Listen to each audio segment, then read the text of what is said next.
I'm gonna be yelling. What's up?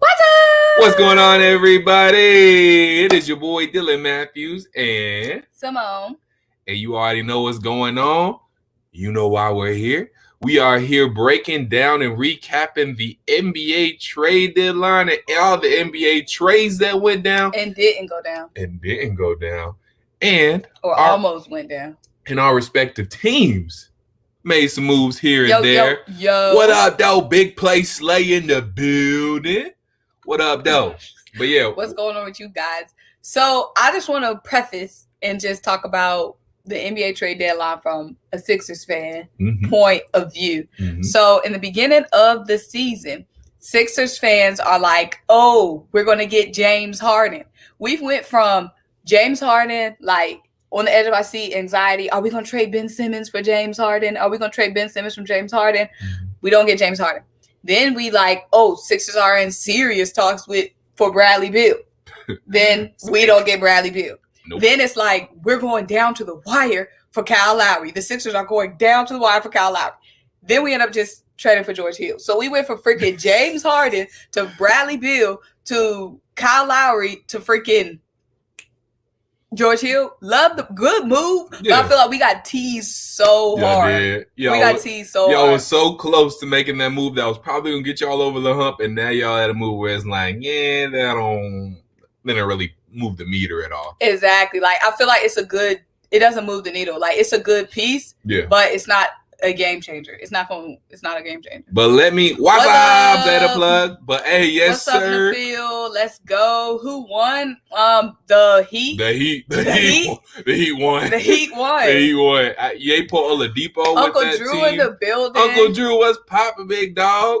What's up, Philly podcast? Too hot up. What's good? But yeah, who won? The Miami Heat. So the Miami Heat was down. The Miami Heat is another team that's been in talks for all these guys. They were in the talks for James Harden. Yep. They were in the talks saying, just the whispers that they would have wanted Bradley Beal. Oh yeah, Bradley Beal, yeah. Then they went down to the wire with Kyle Lowry. Yep. The Heat won because then they freaking got Victor Oladipo. They said what Kyle Lowry in Toronto won't, and Victor Oladipo will. And they still might not be done because they're probably going to get that buyout for LaMarcus Aldridge as well. But let me go ahead and address my Hawks people real quick. Hawks fans, what's up? We in the building. Ew, what's that? That was my Hawk call, bro. He said Chicago won. Maybe later. Down the road, but they made good future investments. Future investments. But I don't believe in future investments in the NBA. But they did kind of make a future, but now move because they did get it was Nikola Vucevic, right? Because he was an All-Star this year, so that's gonna help the team now. But they did give up some good pieces. I mean, with Zach LaVine, Nikola Vucevic, that's a good combo right there. They did give up Wendell Carter, Otto Porter though. So I mean, but Chicago still made some good moves, but it's not anything that's gonna help them make the playoffs this year. It ain't gonna threat the Nets. It ain't gonna threat the Sixers. It's not gonna threat this new Heat team. No, heck no. So my only thing is with the long-term investments, I see that more in football. Yeah. I don't see that because the NBA is so volatile and a team will move. He won't even be there next season. Right. Like you just don't the long-term move. I just can't believe in the NBA anymore. I feel like it's either you make a play to win now or you might as well just Yeah. Thank you, Sid. It's no such thing as building an NBA. It's not NFL. Yeah. Yeah, exactly. Like, so if you ain't playing to win now, then you might as well just not do. Exactly. So that's why I'm not really big on the Bulls. Good, but y'all ain't doing that. You still ain't doing nothing. Right. That's like the Hawks from the season we went to tank it one season to mug and compete for a playoff spot the next. So, and speaking of Hawks, let's go ahead and address my Atlanta Hawks and what they did. We got Lemon Pepper Lou back in the building, hometown kid. Obviously went to South Gwinnett High School, and now he played for the Atlanta Hawks for a nice stint, helped us on some playoffs. He played everywhere. And now he back. Lou stay with his bags packed, boy. He do. I mean, but hey, Lemon Pepper Lou back in the building. We love to see it. I really love the move. Lou was somebody I wanted in Philly. Right. Yeah, exactly. But I really love the move for us though, because to be honest, it's kind of like he not Trae Young, but he's a more experienced, can get a bucket whenever he wants to. Fourth quarter clutchness, veteran experience, playoff experience type of dude. Yeah, I mean, So he was Rondo. No, he's not Rondo because he can score. Okay, he can score at will. Okay. We're gonna discuss. I see what you're saying. Okay, veteran piece. He's like Rondo. An older Trae Young. He's an older Trae Young, but are you worried about him going cold last season in the playoffs? Nah, Lou gonna get hot. He gonna have it. He gonna be a little bit streaky, but I feel like for the most part, Lou Will is consistent. And that whole team had problems. It wasn't just Lou. It was a lot of chemistry. And then think about this too. I saw a tweet. Shout out to Mike Conti. This is gonna be when we're back fully healthy, which we're about to be fully healthy really soon. We're almost close to full health. Our second unit is gonna be Lou Will, Bogdanovich, or Kevin Huerter. Splash, drip. Exactly. Then we're gonna have Danilo Gallinari in there. We'll have Chris Dunn back in the fold. I thought Bogdanovich wanted to go. No. Okay, let me unpack that real quick. For everybody that saw the rumors about Bogdanovich and Cam Reddish, I never really thought they were gonna go.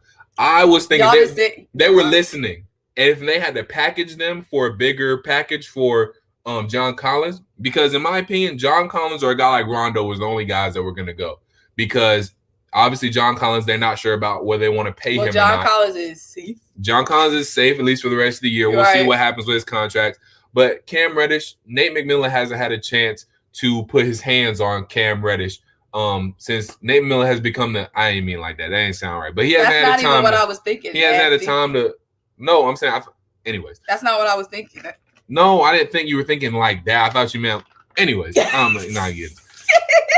Anyways, Coach McMillan has had a chance to coach up Cam Reddish ever since he became the full-time interim head coach. Coach up Cam Reddish? You saying that like Nate McMillan got a history of like developing guys? You get what? But I'm saying though, we don't know if Coach McMillan can untap something that Pierce couldn't. Who has he untapped before?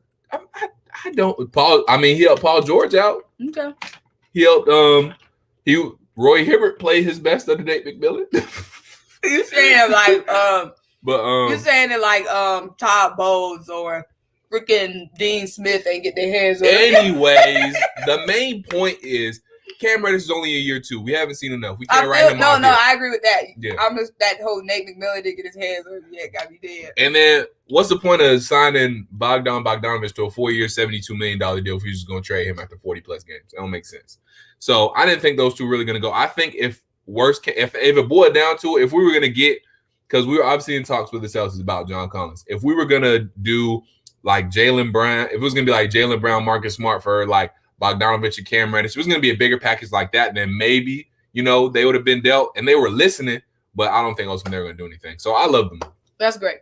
So you have to play to win pretty much. That's facts. That's the NBA now. You got to play to win. Yeah. There's going to be 3 other teams trying to play to win. If you don't play to win harder, you ain't winning. We learned that from the Lakers.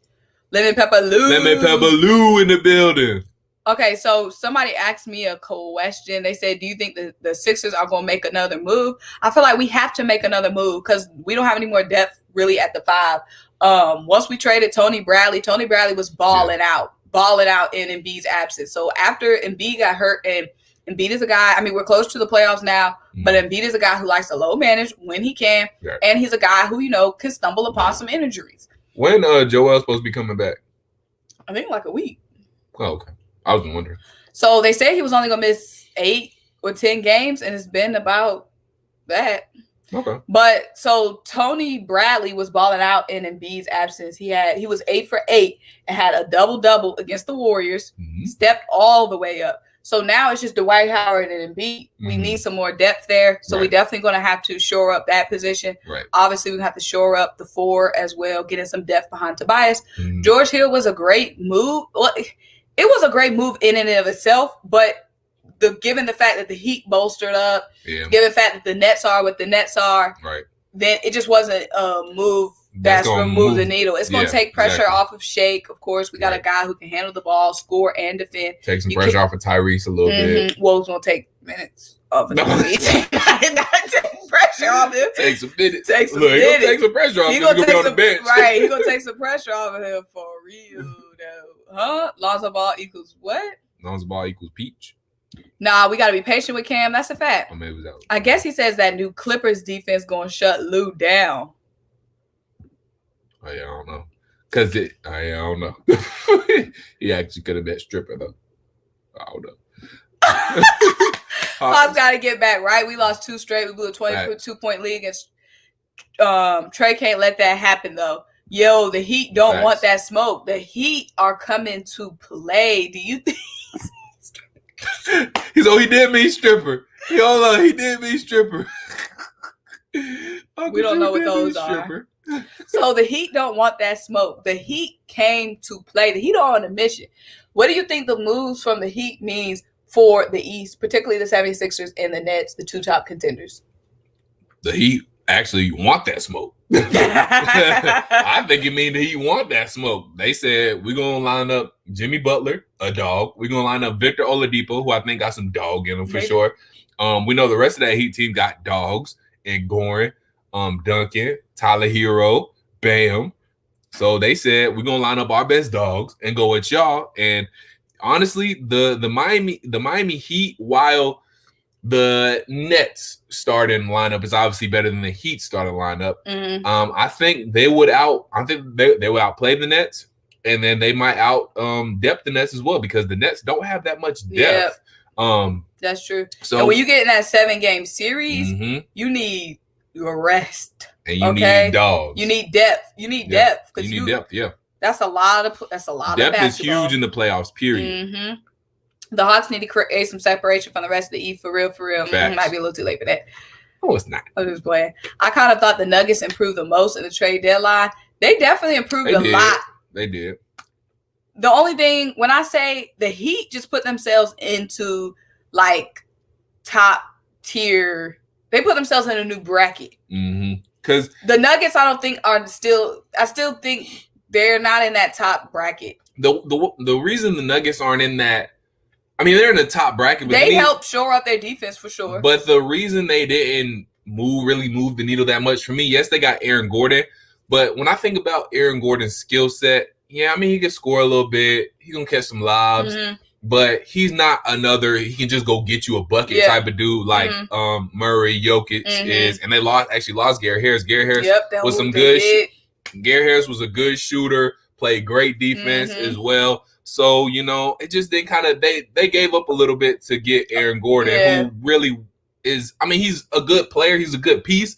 That's all he is a piece. The Heat got another player. The Heat got another all-around player. They got another shot creator. They got another defender. Victor Oladipo can get his own, and he can go off at any point in time. And Victor Oladipo got his own set of layup packages. Exactly. He can shoot it. He can defend, just like Jimmy Butler, just like Bam Jimmy, Adebayo. Bam, and Victor. Those are 3 who can create their own shot. Those are 3 people, 3 shot creators who can get their own whenever they want right there. That's scary. Aaron Gordon can't get his own. He can't just take you off the dribble and get a bucket. You can't just pass him the ball and then get him a bucket. And Aaron Gordon is definitely a guy I feel like they got more so for defense, because I feel like the Nuggets definitely needed some defensive help. Right. The most, but they still needed all around star help. Like they needed defense, but that wasn't just it. Like the Nets got the Nets have everything but the defense on lock. Like if the Nets got Aaron Gordon, then that would have been a big move. But I feel like the Nuggets just don't really have everything figured out yet, and them just adding Aaron Gordon really didn't. It helped, but it didn't move them in another bracket. The Heat got moved in another tax bracket. Exactly. Now they up there with the Nets. Now they up there with the Sixers. Now they up there with everybody. Because and the fact that they lost Gary Harris, that's huge, because Gary Harris was a huge piece for them. One of the best 3-and-D guys out there. Question: who's stopping JoJo in my best Keith Sweat boys? Nobody. Who's stopping Joel? I can't see anybody. The Lakers was a good, when we played the Lakers fully healthy, that was a great test. And obviously that came down to the last shot. Obviously, because they got a lot of bigs. Marc Gasol obviously has experience playing against Joel from the Raptors. And that was a good matchup. Obviously, he's, more slow. It's going to be interesting to see when we play a team like the Lakers fully healthy, just because of, they got the defense from AD and the defense from Marc Gasol. And Wes, as well. So that's going to be interesting. My only thing, we never got to see them play the Nets fully healthy. So we don't know how we're going to match up with the Nets. We've seen the Nets match up with a super high defensive team with the Clippers, and they went toe-to-toe. Did they beat the Clippers? Who? The Nets? Yeah, I think they did. So we need to see us play the Nets fully healthy. We need to see us play the Bucks fully healthy, because when we played the Bucks, we didn't have Joel Embiid, and the Bucks just made that trade for PJ Tucker. So they were saying that the Bucks were like not officially in the right headspace. Yeah, whatever excuses. Like y'all should have been fine with, even if y'all didn't know what was happening to PJ. Right. With PJ, y'all still should have been fine. But I feel like it's so hard to tell because we haven't played these teams healthy. We haven't played the right teams healthy yet. So it's someone said who's stopping LeBron. So it's going to be interesting to see. I don't know who can stop Joel because we haven't got to see the true matchups. Even when we played Utah, we didn't get to see Joel go at it with Rudy 100% because I think Joel might have low managed that game or he was hurt. Yeah. So we haven't even get to see yet 1,000%. The only person I really think can stop Joel, like has the best chance to stop Joel, is AD, just because Joel and AD play very similar games, and they can both be physically dominant. So those only two I can see really getting the stalemate. Rudy, Rudy's a good defender, so we can stop him. Besides, I think Joel could still get him to get Rudy in foul trouble. Yeah, I'm trying to just think of the top teams, of course, and try to think of the matchup. We didn't get to see him match up with Rudy. Yeah. When we played the Lakers, we didn't really get to see any matchup with him and AD. It was more Tobias and AD. I think Giannis, just because his quickness, would fare pretty well against. That's why I'm excited to see us play the Bucks healthy. Yeah, because Giannis and Joel would be a really good matchup because they both got the length. They both got this because Giannis is strong. Even though he doesn't look as big as Joel, maybe Giannis is super strong. He's just a little more lean, but he's still strong enough to take on Joel. He is. So it's gonna be definitely super interesting to see. But what really hurt us is not having that depth behind Joel. Yeah, for sure. That's really hurting us. Yeah. And then Tony Bradley stepped up, like really proved his worth, and then consistently, like over like a 3-game span. And then now, boom, we lose that. Because, Dwight Howard can be kind of hot and cold. Sometimes you just don't know what you're going to get from Dwight. Right.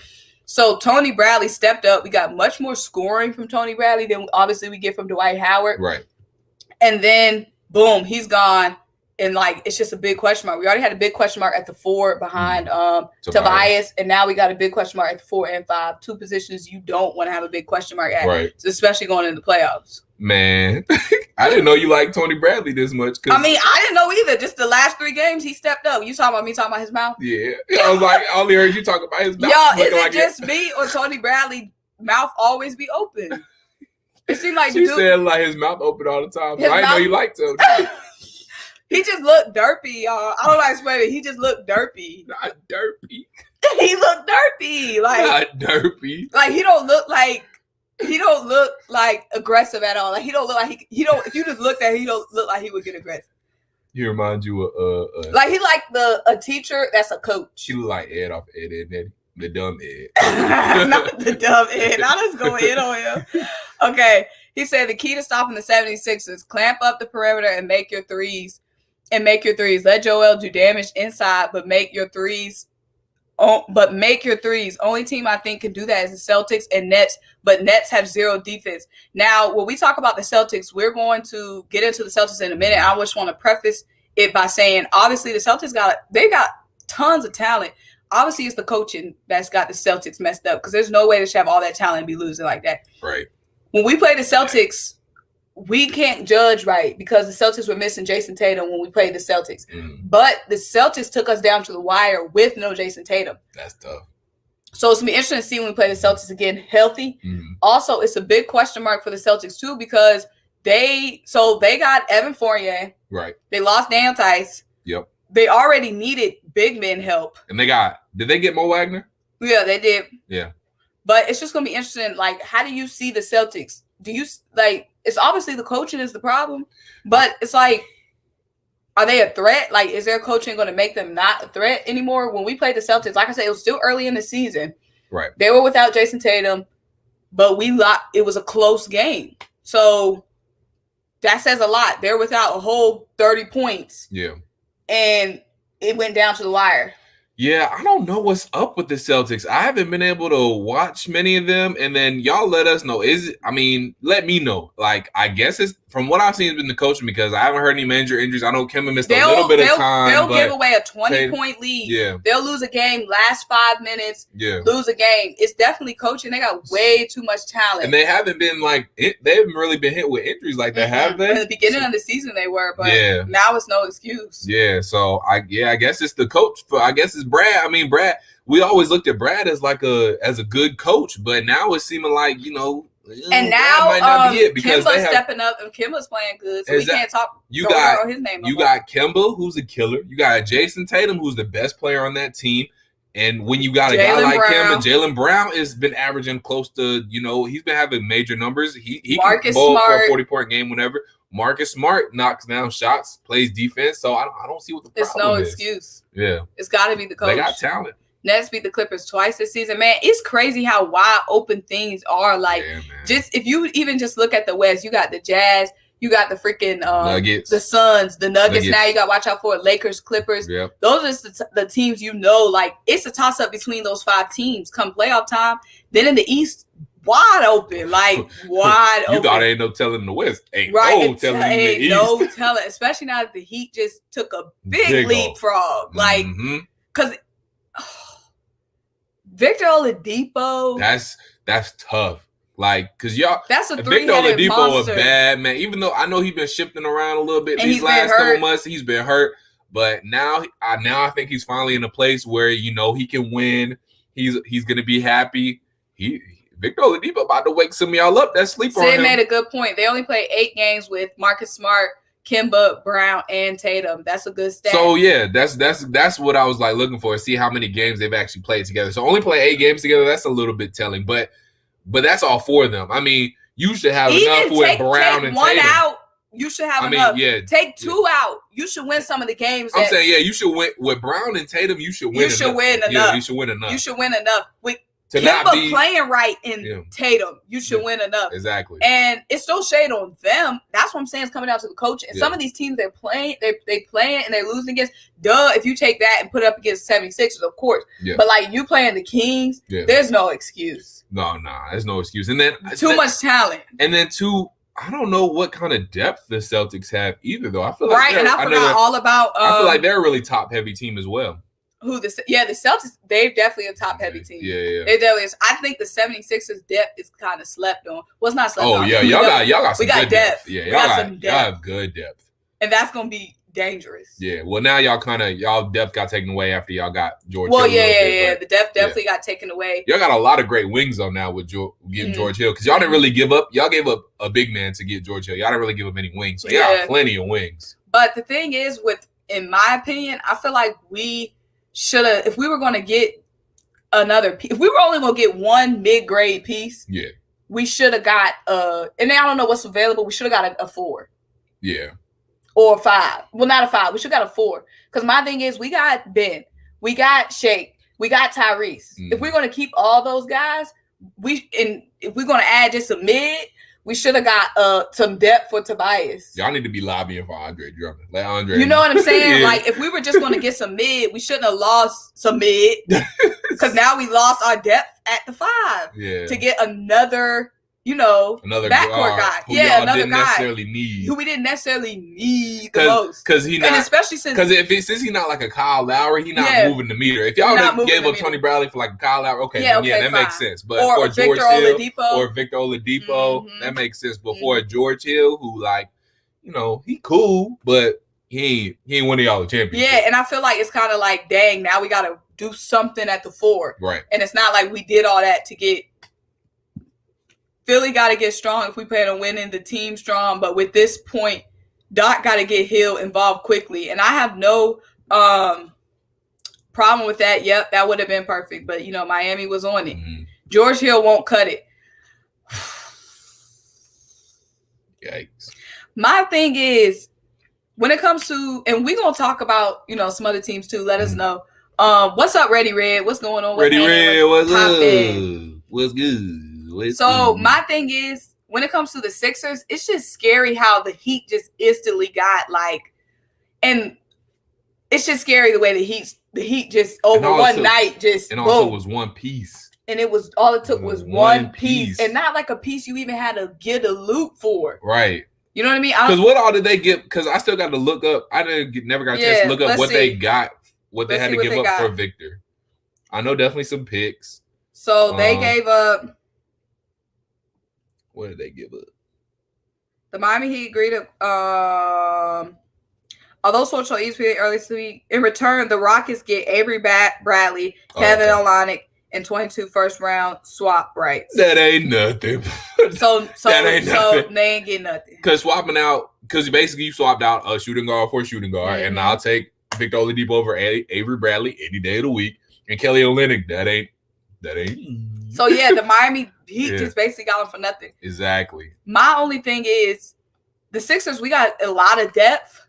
It's just going to be interesting to see the matchups come playoff time, because even like a lot of teams we played early in the season was cold. We haven't even seen us really against the Hawks. Yeah, because y'all was COVID ridden. We were ridden with COVID. A lot of the Celtics. We don't really know how we match up with the Celtics yet because Jayson Tatum was out. Right. The Bucks. Yeah. Joel was out. Right. So yeah. We played the Lakers once and went down to the wire. We played the Lakers tonight, but Joel is out, LeBron's out, AD's out. So we have no idea how we match it up with these teams. It's going to be interesting to see, man. I mean, playoff time, that's going to make playoff time so much more interesting, not just because it's going to be some great matchups, but it's going to be a lot of great matchups that we haven't even really seen yet. We haven't seen these teams fully healthy going up against these other great teams. So I'm excited, and especially since my Atlanta Hawks going to be in there making some noise, y'all. Y'all finally making the playoffs. What? I'm congratulating y'all. That's not a real bitter like. That wasn't bitter. Y'all finally making the playoffs. I'm happy for y'all. Y'all finally making the playoffs. Looking like a grandmama. But y'all see the Symone with the spizzords. Y'all see the dad hat. Make sure y'all get the merch. I can't wear the hat because, I got a lot going on up here. Pacer fan here. Oh, a Pacer fan. What's up, Troy? Troy, what Pacer fan here. George Hill was a good get. It was a good get, but it wasn't a... It was a good get in and of itself, but compared to the fact that the Heat just bolstered up, compared to the fact that the Hawks are now playing good, I'm saying it's a lot going with all that's going on in the East. Was it a great get? The Bucks just got PJ Tucker now, even more shooting.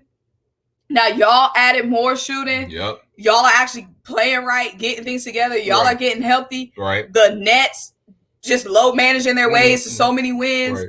The freaking Miami Heat just created. They got Victor Oladipo for pennies on the dollar. So was it really that good? Because now we got Jimmy Butler, Bam, Victor Oladipo, three guys that can attack the basket and shoot, pop up, shoot at will. And they got knockdown shooters in Duncan Robinson, Tyler Hero. Knockdown shooters. Got a nice guard and Goran Dragic. Got Kendrick Nunn still.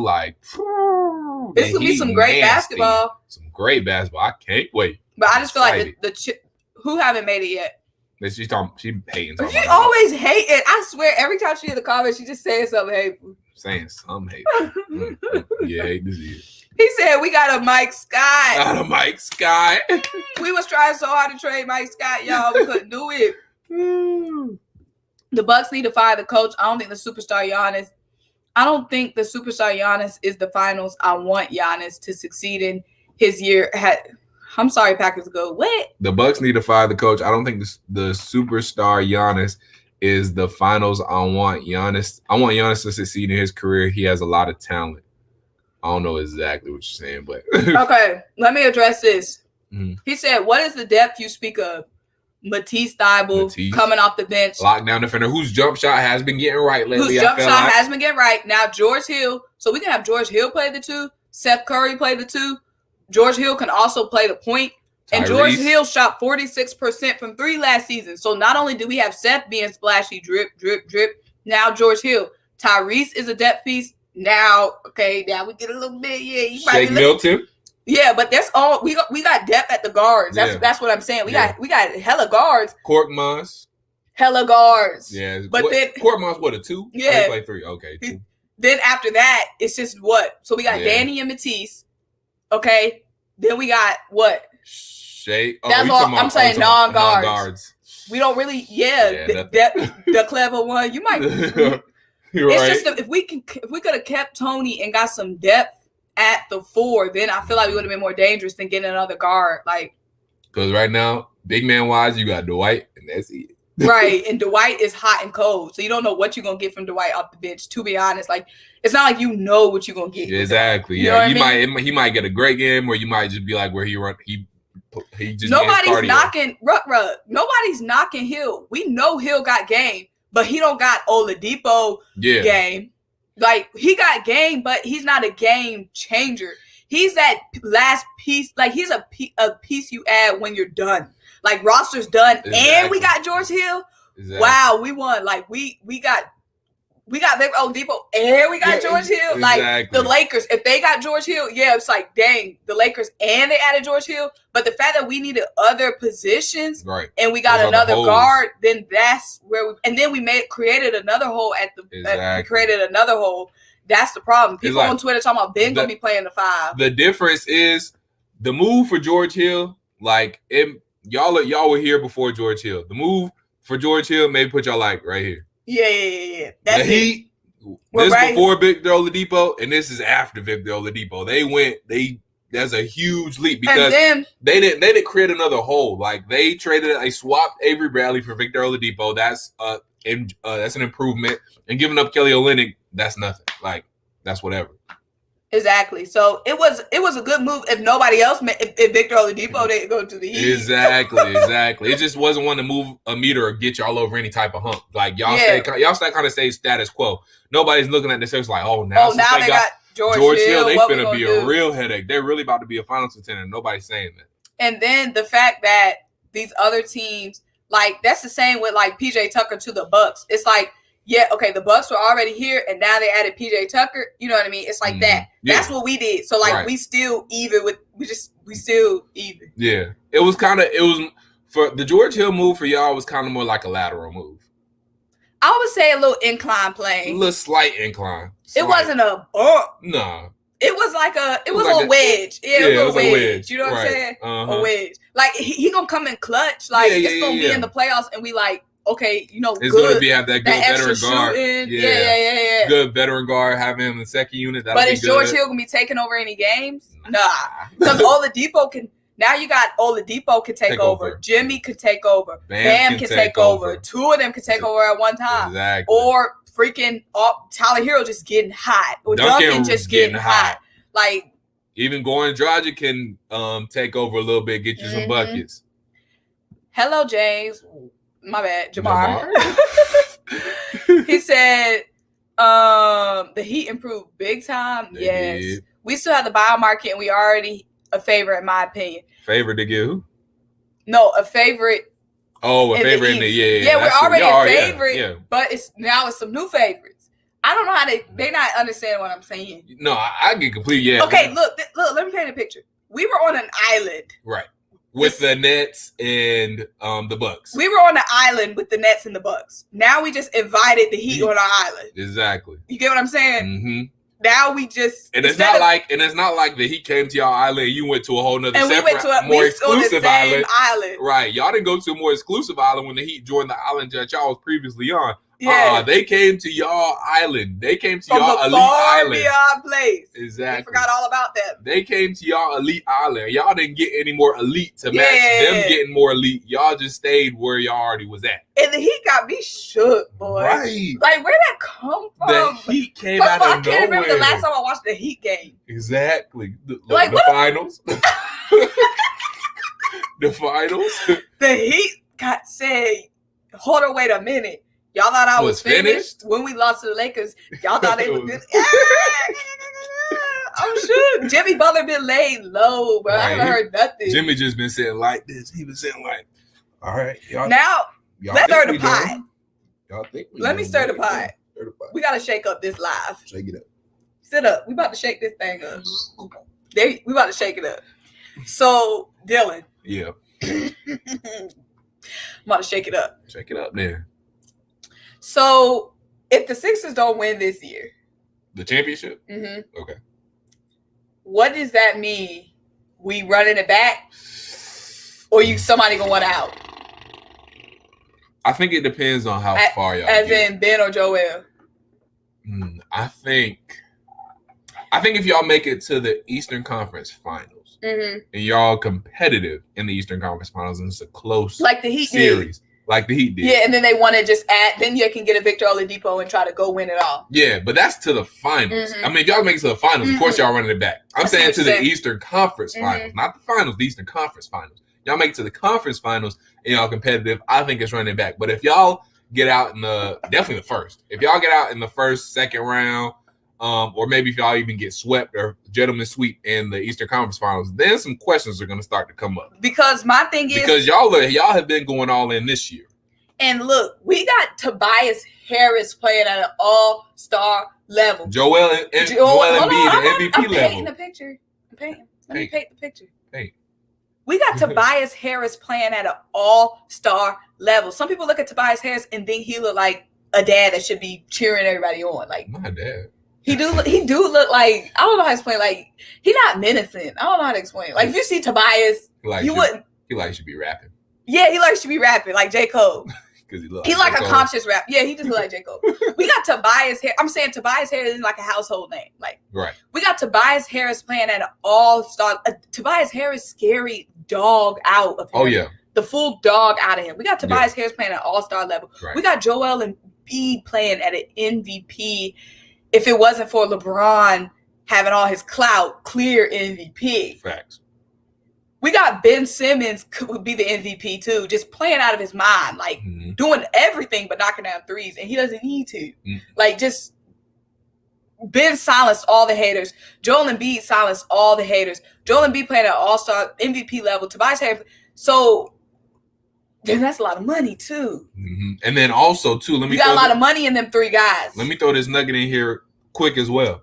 I feel like it's been a lot this season where y'all haven't been fully healthy all at once. Like there probably hasn't been that many games. Probably like maybe if you had to guess, because you watch Sixers more than I have, like half the season where Ben and Joel have actually played together. Yeah. And y'all are still winning. And we're still winning without them guys. Tobias Harris carrying 30 plus the team. wins. 30 plus wins already. So it seems like y'all are peaking right now. So if it seems like not this year when everybody's at their peak, then win. And then Tobias Harris will be taking over games when both of them are out. Exactly. It's close games. We're going down to the wire. They're playing all the way through. It's been times before when it's in close games, it seems like they just give up.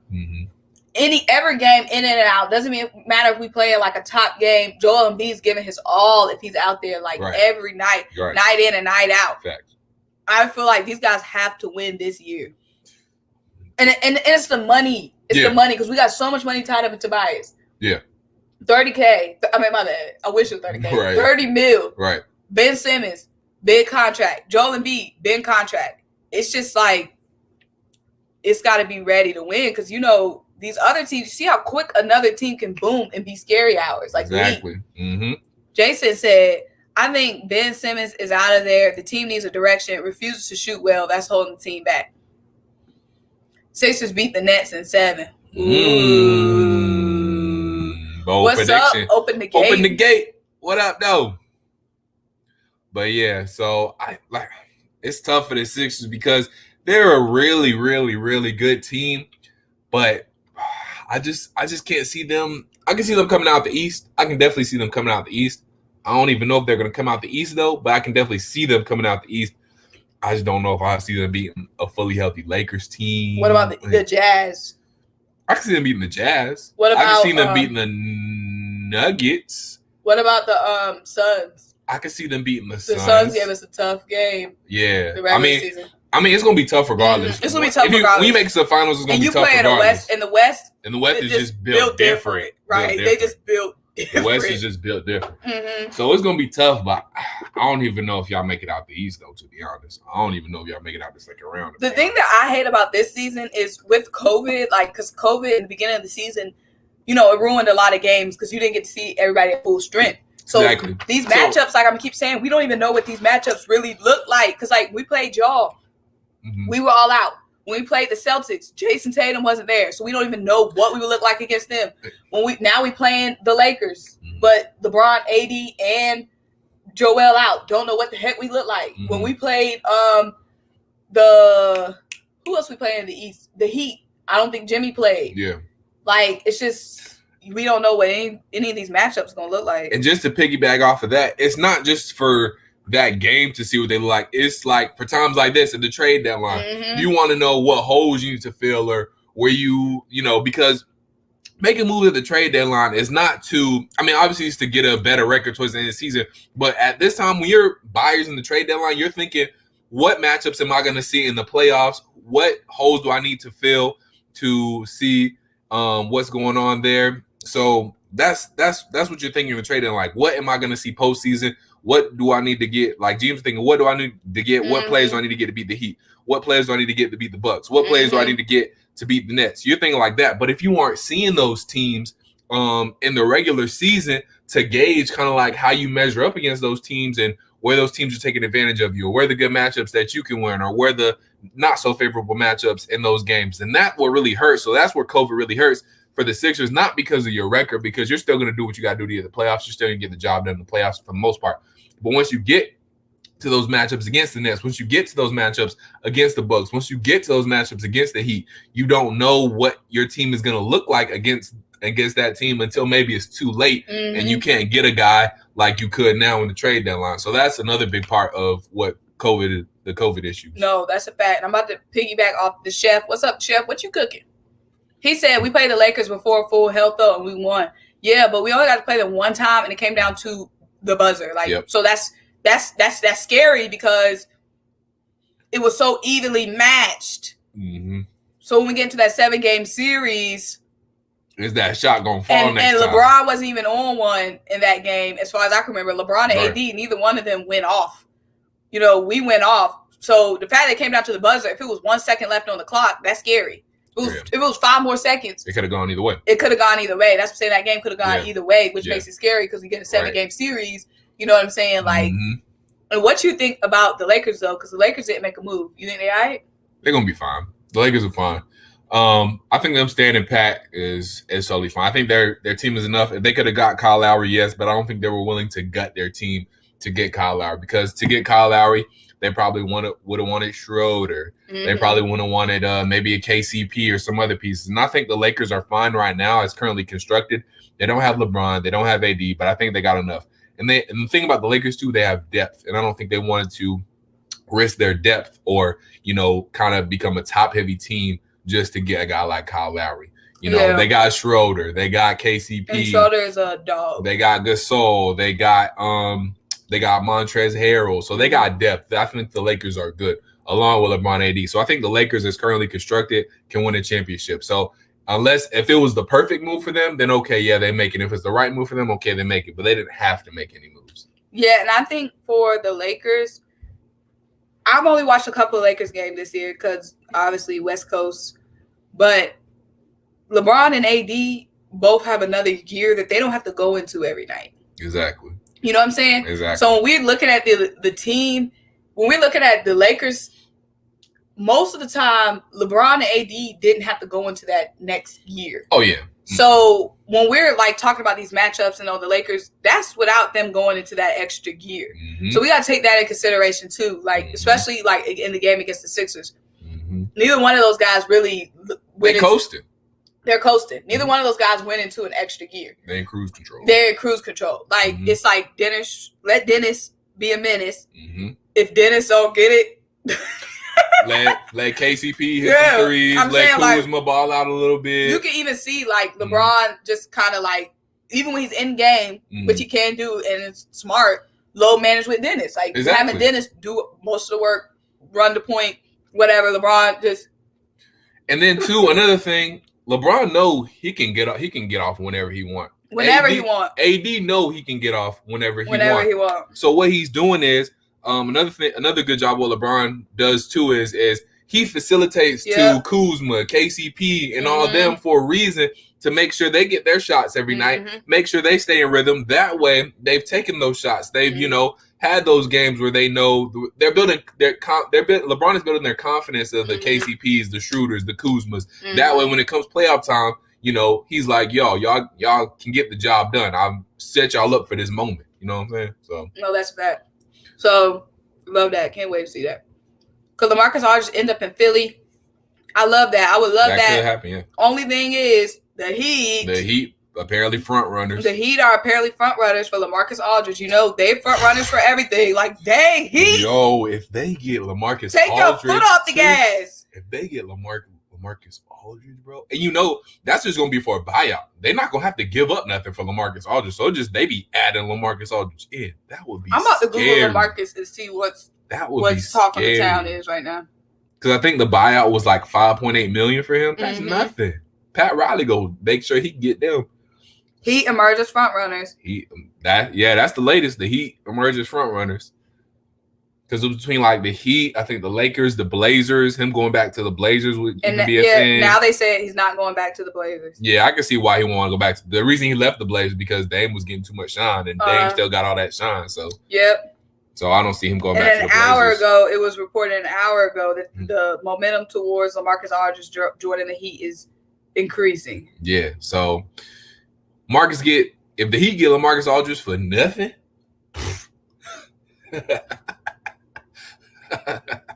Y'all in trouble. And y'all in trouble too, Hawks. We was only trying to make the playoffs. We ain't trying to win the whole thing. We ain't in trouble. We just trying to get to the dance. Y'all trying to win the dance. Oh, yeah, right now, y'all gonna have a hard time getting out of the second round of that dance. Y'all hear this, man? He said we're not getting out of the second round. What y'all think? Not if y'all match up with the Heat. But the way it is now, though, y'all should be fine. Actually, I don't know. That's because y'all could very well see the Heat in the second round, depending on how these standings play out. What's up? What's popping? So yeah, the only thing is, okay, the Heat. Let's run through the lineup. So if the Heat do get LaMarcus Aldridge, they got okay, let's say without him. Because it's not let's say without. Without him, still scary. Yeah, so let's run through the lineup. You got I think Goran comes off the bench. So I think Kendrick Nunn is at the point. You got Jimmy Butler. He plays the 3. I can't remember if he played 3 to 2. I think Duncan might play the 2. Is it Duncan and Jimmy at the wings? You got Bam, and then I don't even remember who starts for them at center. What's up, Jersey boy? What's poppin'? Let's go through the Heat. Yeah. So the Heat's current lineup is 2021 starting lineups. Trevor Ariza, Bam. Oh, I forgot they had Trevor. Duncan, Nunn. I guess Jimmy is hurt right now. Yeah, Jimmy's been out for a minute, so that's why Jimmy would be in that spot. Okay. So that's a nasty lineup. So let's go. What's the lineup gonna look like now? Now? Mm-hmm. I mean, let's do Jimmy and Oladipo. Add Jimmy in and Oladipo. So you will probably take. That's gonna be tough. You probably take Trevor Ariza out. Trevor Ariza is probably gonna come off the bench now. Mm-hmm. I would say it's gonna be Nunn, Duncan, Jimmy, Victor, and I don't know. That's tough because who's gonna play the 4? Because I don't know. That's tough. What the Heat starting lineup be? This is their current starting lineup. Kendrick's gonna stay at the point. Victor at the 2. Victor, so Victor not coming off Nunn the bench. and Victor backcourt, and then 3 is gonna have to be Jimmy. Jimmy at the 3, Bam at the 4, but who's 5? I guess I don't know who 5 is. They don't even have a true center though. They don't, yeah. Because right now Bam is their center. Yeah. Because Trevor's playing the 4, Duncan. So just remove. So Nunn and Oladipo. Yeah, Jimmy. And then Bam and Trevor, I guess. Oh, yeah. Okay, that would be, yeah. So, okay, so we going to go Heat versus Sixers lineup. So, Oladipo and Nunn. Jimmy. Versus Ben and Seth, backcourt. Y'all would have a huge advantage at center. Y'all have a huge advantage. I mean, center. Yeah, we're going to have a huge advantage at the center. But that's most of y'all. That's most of the time. We're going to do that anyway. Ben would be, I would take, that's a favorable matchup against Kendrick Nunn. Then you got Jimmy. We got, just saying right now, we got Danny Green at the 3. Jimmy y'all up. But then Tobias Tobias would probably guard Jimmy. That's a stalemate. And Tobias is playing lockdown right now. Tobias playing out his mind. That's gonna be fun to watch. That is gonna be Tobias and Jimmy Butler. Because Danny will probably end up guarding Duncan if Duncan is going to start a lineup. I don't know. I just don't know how that lineup going to look. The only thing, because they don't have a true center. They don't. They have to get LaMarcus Aldridge for depth. Yeah. They don't have you can either put LaMarcus at the 5 or Bam at the 5. But yeah. Even still, Bam. But then get LaMarcus, the Heat's depth is gonna be crazy. He said Trevor Ariza's most traded player, right? That's gonna be crazy because then you probably have Duncan Robinson and Tyler Hero that shooting coming off the bench is gonna be crazy. That shooting coming off the bench. So Heat and Sixers is gonna be crazy just all together because I mean it's just gonna be an interesting matchup. It is. And it's obviously, we got Joel. It's always usually we have the advantage with Joel. Obviously the Heat playing small ball against us. That's going to be interesting to see too. One of our biggest deficits right now is the perimeter defense. So, the Heat having all of those knockdown shooters, that's what really messes up against the Jazz. Jordan going off. Jordan Clarkson, yeah. Yeah, Jordan going off. So it'll be interesting to see because now they got so many shooters, even just coming off the bench for the Heat. That's gonna be scary. Suddenly Tyler Hero went nuts and got out of the slump. I think the Sixers and Nets at conference finals and Nets winning in 6. I mean, we just want to see who gets bought out. Of course, we will want LaMarcus, but they saying the Heat are the front runners. If you're LaMarcus, where you want to go? The Heat. Over the Sixers? I mean, probably, yeah. Why? Because the Heat just seem like more of a complete team, and they got more. I mean, it's tough. I feel like the Heat, he'll probably if I'm just saying like he can go wherever he wants. The only reason why I'll pick the Heat is because of the culture. Yeah. And like the Heat are really like on a mission. Yeah, they are. And they were on a mission last season, and they're on a mission even more. So if I'm a guy, and obviously I want to go to the finals and win, in my mind, I'm more bought in on the Heat's culture. The Heat just honestly, they seem a little bit more of a complete team. Like the Sixers have a pretty good team, but the Heat just seem a little bit more complete at this point. You're saying post-trade?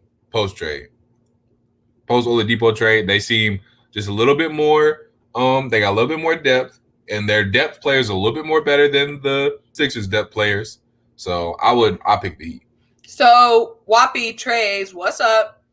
Daryl, not so genius Morey. Now my thing is, we wanted to hold on to Matisse, we wanted to hold on to Tyrese.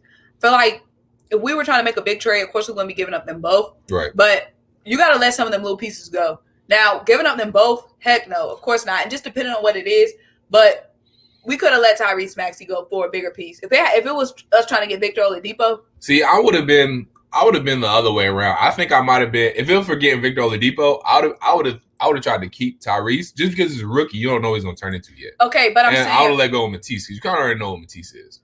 Yeah, a lockdown defender. Lockdown. But I'm saying you're swapping out Tyrese for Oladipo. I mean, yeah, you're swapping out Matisse for Oladipo essentially, and I think that's a fair enough trade. Okay, take Oladipo out. Like I've made it too specific with Oladipo. Just getting a bigger piece in general, not specifically Oladipo. Yeah, I'm saying depend on what, but you got to think about it though. Depending on what the piece is, that's depending on who you want to give up. Yeah.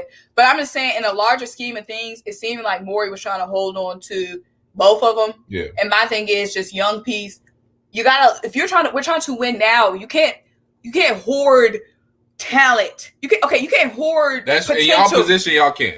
In our position, you can't hoard potential. Like, you got these guys playing at an all-star MVP level. You can't just bottle it up and save it for next season. That's true. Like, you can't just be like, we're going to win next year. That's not how it works, so easy. Look at the Nuggets. Look at the freaking Clippers. Look at the freaking... Now the Heat bolstered up because they're acting right. Look at the Celtics. You can't just say, we it's no guarantee next season you're going to be the same, especially with chemistry and with coaching. Like, it's just no guarantee you're going to be the same. So it just seems kind of like the Sixers are just like, we're playing so well right now. We got guys playing at their peak. When you got guys at their peak, you got to strike while the iron is hot. The old man said that for a reason. That's a fact. You know what I'm saying? You got to get on the first train smoking. All we got is two sayings for a reason. You get on the first train smoking. What's smoking right now? You got to go all in, get on that train and keep moving. You don't know when and if the next train is coming. They said that back in the day before we had apps to track trains. Before we could track trains, you get on the first thing smoking. Right. You don't wait and maybe another train gonna come in 10 minutes. You don't know if and when another train coming. That's how the championship windows, they close like this. Mm-hmm. So I just feel like the Sixers is just like, oh, we're fine. If we don't win it this year, because so many of my subscribers in the comments like, oh, we might not win this year, but we got it next year. No, so that's not how it works. And then plus, if you just look that's not the NFL.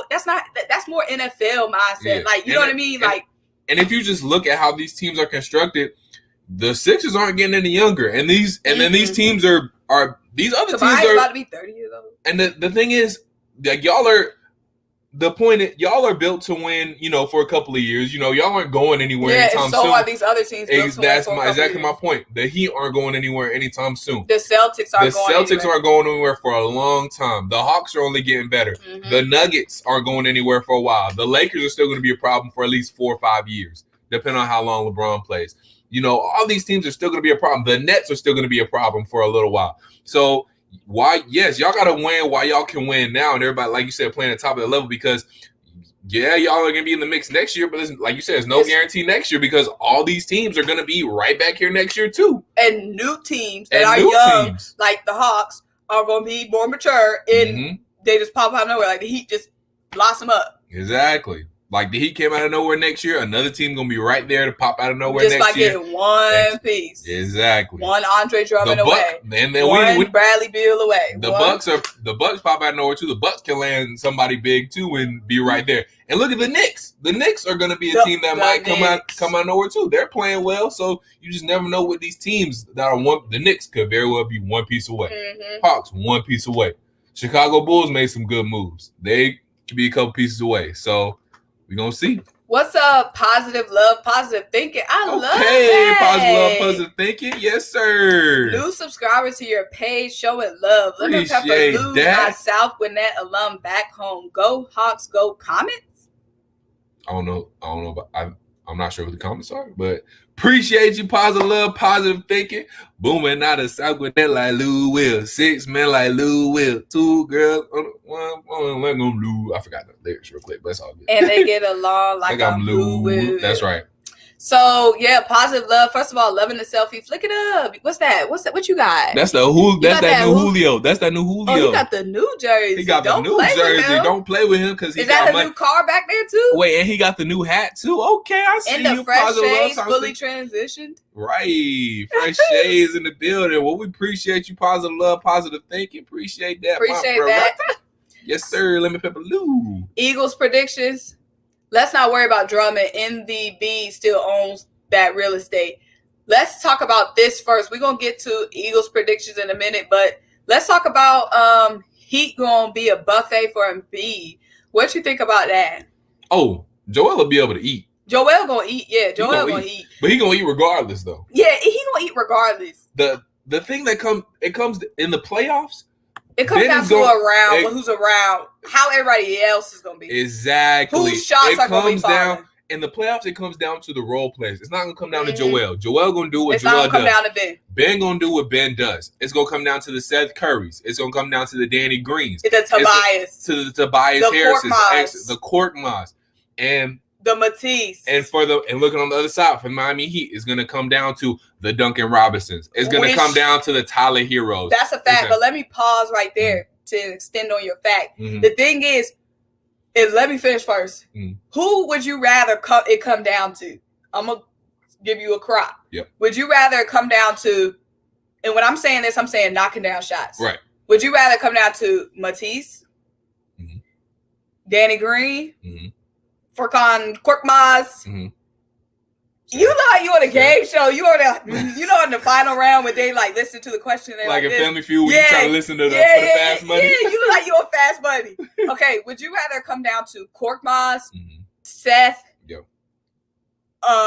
Danny Green, Tyrese Maxey, Shake, or would you rather it come down to Oladipo, Duncan, Tyler Hero, Goran Dragic, and we seen it come down to them, and we seen what they did. They freaking made it to the boss level. If it weren't for the Lakers, right?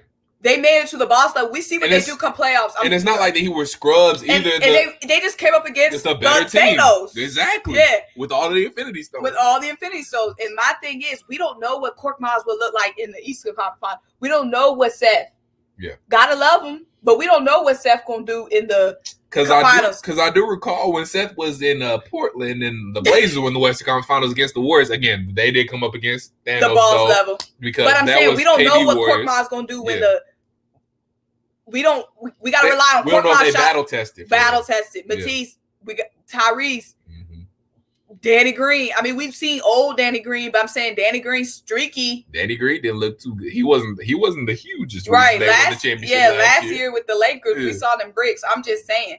Positive love, positive thinking. Oh, you got money. Oh, positive love, positive thinking. Okay, let's go. Money. Positive love, positive thinking. Okay. In here like okay. Big step up. Big step up. Big step up. We appreciate your dollars. Like that. Yes, sir. He said South Gwinnett Commons, the high school mascot.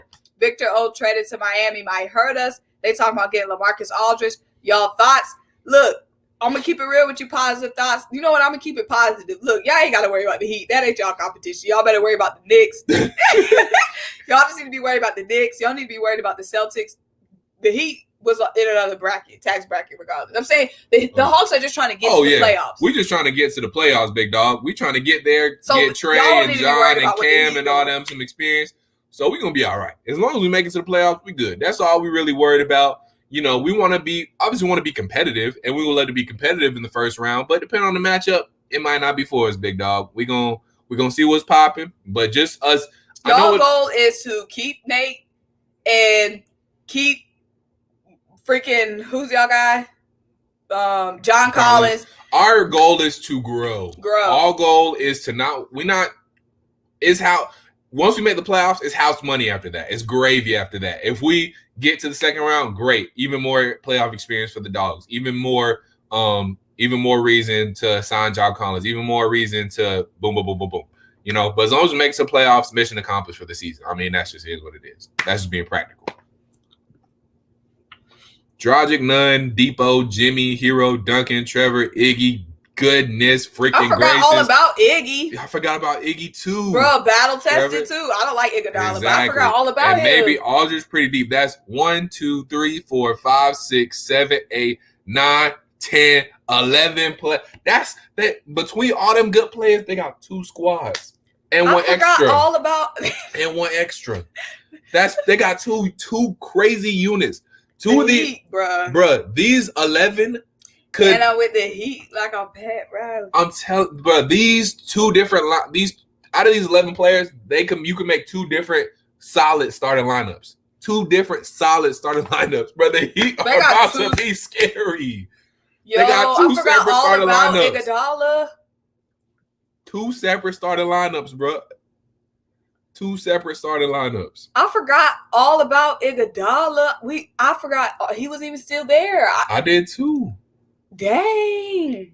Talk about battle tested.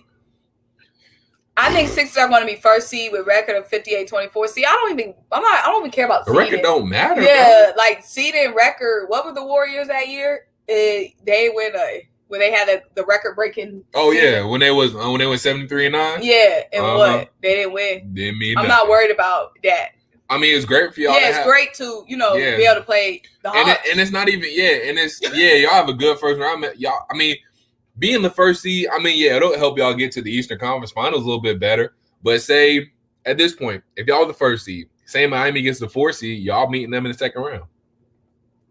So that's great. Dang, this East is crazy, but you gotta love it. The Bucks, Nets. Now Miami jumped up.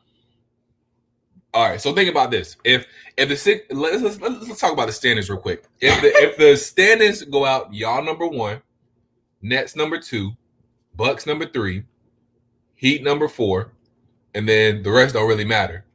Y'all or if any of those 4 teams, just whatever. If 4 teams in any of that combination, y'all seeing them in the second round. Y'all seeing one of those 3 teams in the second round. And then still got to play a team like the Celtics, a team like the Knicks or the Hawks. Exactly. First round. Which, y'all can advance, but it ain't going to be no low managing. Exactly. It ain't going to be no gentleman's sweep. Y'all ain't going to have fourth quarters off. Y'all going to be playing y'all guys fourth quarters. Y'all got to play the whole game. Bro, bring on the playoffs. Bro. Playoffs would be crazy.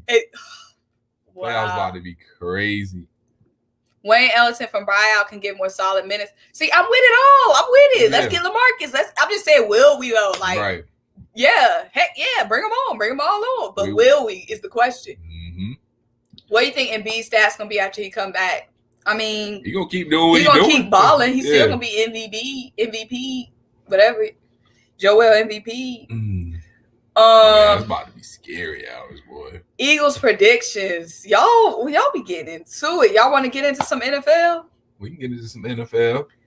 Eagles prediction. Look, y'all, let me tell y'all, I be having high hopes.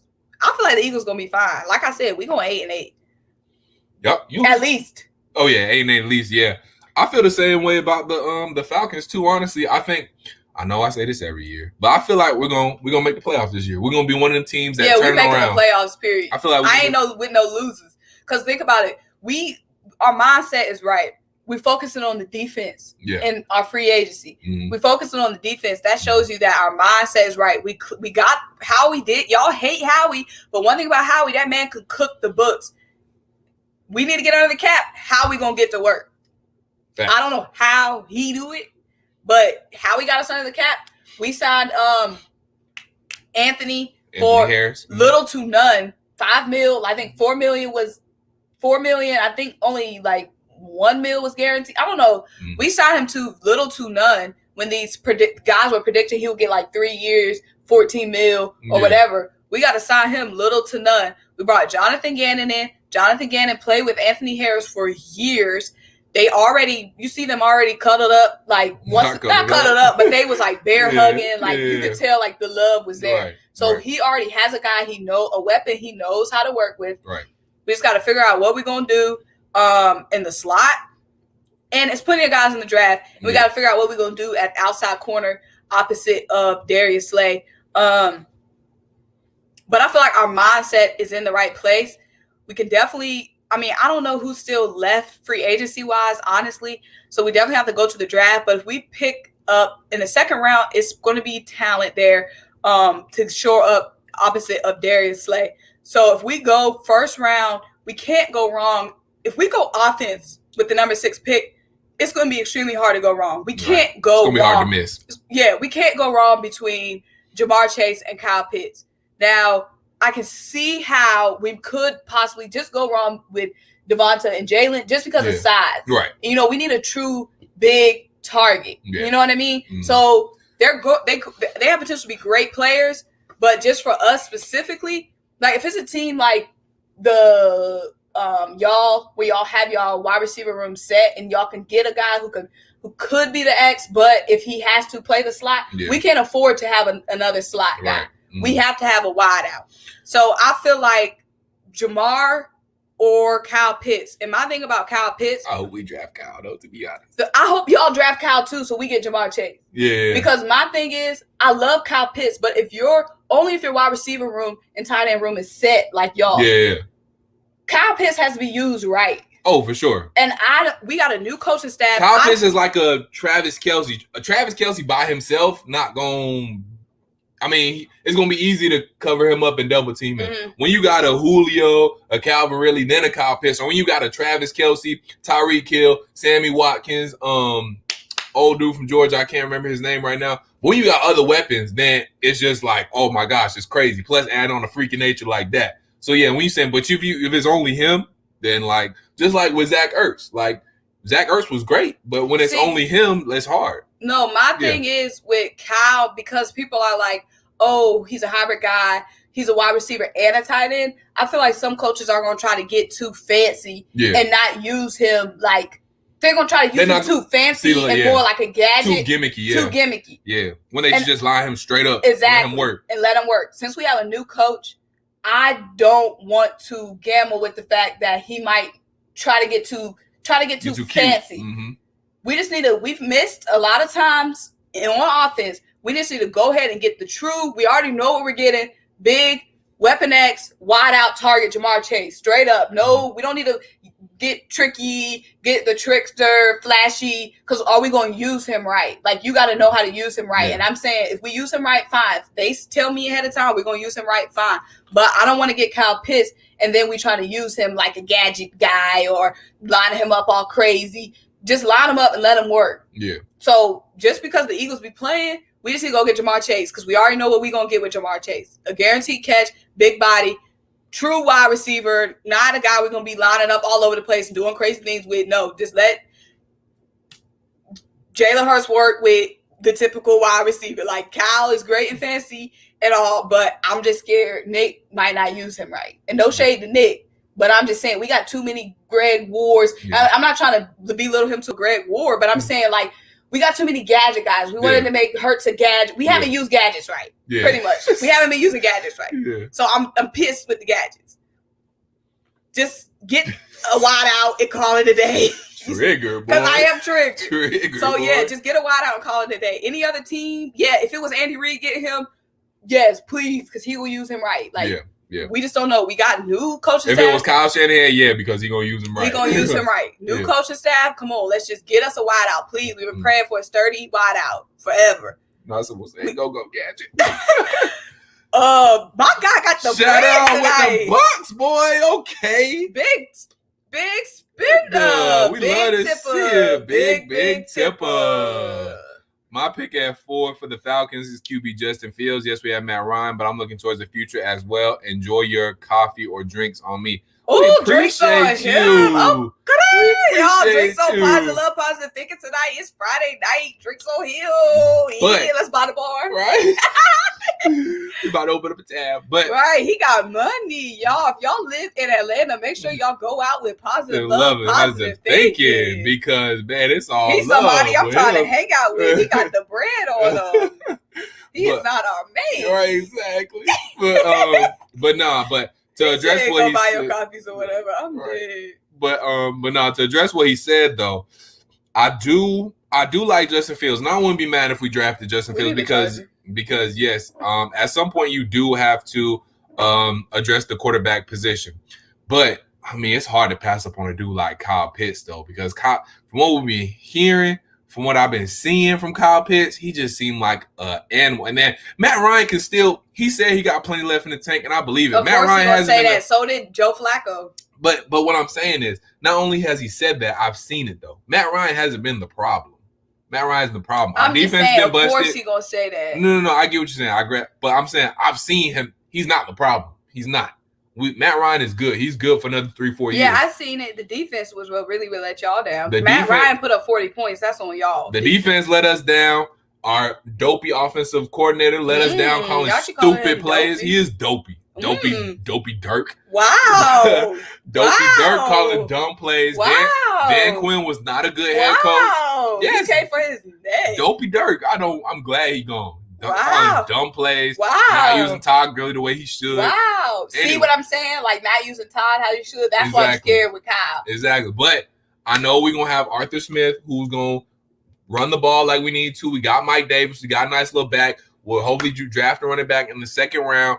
I'll be okay with Kyle Pitts because I know Matt Ryan gets to get the job done. Julio Jones healthy gets to get the job done. Calvin Ridley had a 1,000-yard season. Getting Kyle Pitts, that would just make us so much more unstoppable. We're going to do what we got to do on defense, but we can still make it work with our core pieces and Matt Ryan, Julio Jones, all that stuff. So while I wouldn't be mad at Justin Fields because, yes, they're looking towards the future, I get that. I still think we can win now. So I'm saying getting a guy like Kyle Pitts, I wouldn't be mad. Getting a guy like Penei Sewell, I wouldn't be mad because that's helping us win now and that's addressing the future as well at offensive line. So there's a couple different ways we go. I won't be mad, but Kyle Pitts hard to pass up for me, boy. But I appreciate you. Positive love, positive thinking. I'm going to get the Charger. Okay. Juju is back. It's all about my Steelers. Man. I'm weak. I wanted Jalen Red something to do better this season. Go gadget, right? The Eagles need to rebuild. Man, we are rebuilding. Do you not see what we're doing? Y'all got a whole new quarterback. What are the rebuild do y'all want to see? Right. We're under new management. Rebuild. We're under the cap. Rebuild. We signed a new safety. Rebuild. Right. You know what I'm saying? Let go of pretty much all your Super Bowl pieces. Rebuild. Right. We let go of Jalen Mills. Cut ties with that. What's up with Zach Ertz? Is that still unsolved? He ain't going nowhere still yet? Unsolved. And so is he a free agent though, right? He not a free agent? So Zach Ertz could possibly come back? I mean, yeah, he's under contract right now. Wow. That's why we're trying to trade him. Oh, yeah. Wow. If he was a free agent, it won't be no problem. That's true. We just let him walk. Right. He said, no, Eagles, please draft the O-lineman at 6. I hope the Eagles draft O-line just to see her rage. I'm weak. Now, I'll never be mad at getting an O-lineman. Because getting them O-lineman, that's what helped, boy. If we get an O-lineman, that's even better because then that's longevity for Jalen Rager can pop off, Quiz pop off. And that means y'all trying to actually, and that means y'all investing in Jalen Hurts too. Investing in the O-line is investing in Jalen Hurts at the same time because y'all trying to protect him. Try again, Lamont. Yeah, never. Even though offensive linemen aren't sexy, sometimes you gotta be unsexy to build a good team. What do the Dallas Cowboys do? Build a great offensive line, even though that hasn't shown because whatever. What did the Colts do? Build a great offensive line. So you got. Thank you, Lamont. Yeah. I was trying to tell this to Dylan. Lamont said we just restructured Matt's contract so we can get rid of him. When you restructure, that's when they try to get rid of you. Restructuring can go one of two ways. Yes. Okay, Lamont, but when you're 40 years old, he's not 40. Restructuring can go one of two ways. One, yes, you can do that to get rid of him. But we were going to restructure Matt anyway. We had to get under the cap. That was just a formality to get under the cap. We restructured Grady Jarrett. That's not because we're about to get rid of Grady Jarrett. Look. Yeah, because Grady Jarrett. And Matt Ryan did too. He's not the problem. Look, he's not the problem. But listen, sweetie. Let me tell you how these teams work. Yes. You don't got to be the problem to get moved. I know you don't. You got to be the sore thumb. He sticks out. Does he? No. Okay, I phrased that wrong. You don't got to be the problem. I know. But to get moved. I know. But if they can act like you're the problem, they blame. I'm with you. I know. Matt Ryan wasn't the problem, but they made it seem like Matt was the problem. You 40 years old. You're not 40. Look, Lemon Pepper Lou flying in. Matt better tell him hold the plane. All I'm saying, Lemon Pepper Lou, can you hold the plane for Matt Ryan? All I'm saying is yes. Look, when you 40 years old, you get restructured. That ain't good news. Matt, this is not the first time. First of all, it's not the first time Matt got restructured. Was he 40? He restructured last year. Okay. Even more telling. They keep taking money out his pocket. Just because we pay him so much, we got to move his money around to make the cap work. Move him around. No, listen. Yes, okay. He could. This means one of two things, like I was saying. Could he get traded? Yes. Could we draft a quarterback? And could we draft a quarterback this year and trade him after this year? Yes, that is definitely a possibility. Yes. I understand that. But what I'm saying is we were going to restructure him anyway. Y'all want to make so much of him being restructured means, we're definitely going to do this. That doesn't definitely mean anything. Just because we restructured Matt Ryan's, look at me. Just because we restructured Matt Ryan's contract. You triggered. Hold on. Just because we restructured Matt Ryan's contract does not mean we're getting rid of it. Wow. It's not written in stone. Could that be the consequence to him getting restructured? Yes, it could. Yes. But that it's not written in stone. That's not 2 + 2 = 4. Matt Ryan restructures his contract does not mean he is getting traded. It's not equal that. Could it happen? You sound like the GM. You sound like the GM. Look, Carson Wentz, we're not trading you, Wentz. We're just bringing Jalen Hurts out one game. But listen, that if we draft a quarterback, then yes, then y'all can. Aren't y'all begging for Justin Fields to come? No, we're not begging. Didn't you just say you were take Justin Fields? No, there are so many. How many draft drafts did you do with Zach Wilson is the future? Because that's an option. Things have progressed over. Now there's more and more. If y'all look in and first of all, hold up. Now I'm about to put the receipts on you since you want to try me. My latest mock draft, I had us drafting Kyle Pitts. First of all, you done drafted everybody in your mock draft. No, I've drafted 3 folks. I've only done 3 mock drafts. Anyway, let me talk to the people now. First things first, if y'all are looking into things, the latest on what we're gonna do. Dog, okay, listen. No, because now you triggered me. Now I gotta get this off. To a conclusion. No. I didn't get everything out. I gotta get everything out. If y'all been keeping up with some money, it's not about you no more. If y'all keeping up with the latest, then we got to. I know. Hold on. If y'all keeping up with the latest, we got a lot of interest in Kyle Pitts at 4. You sound like them Carson Wentz apologists. Positive love, positive. Look, you mad? Okay, y'all might not trade him, or y'all might. We came to that agreement. Y'all may or may not, but you sound real defensive. No, because people want to act like they know everything. We don't.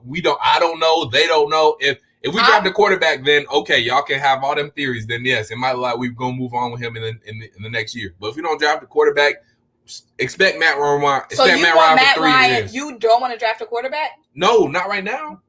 With your 40-year-old quarterback, he's not 40. Loaded QB class, you don't want to draft a quarterback?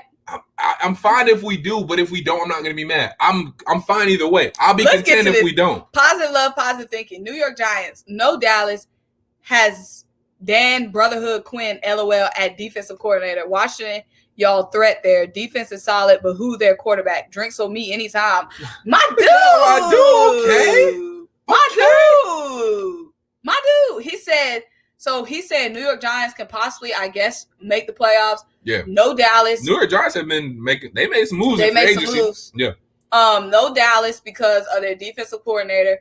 Washington's our biggest threat, again, of course, because of that nasty defense, of course. But then again, big question mark. Yeah. Who is holding down the QB spot? Yeah. Drinks on him anytime. You know what I'm saying? We got to take his word for it. Positive love, positive thinking. Appreciate also, make sure y'all check out the Symone with the Spizzords. Yeah. You know what I'm saying?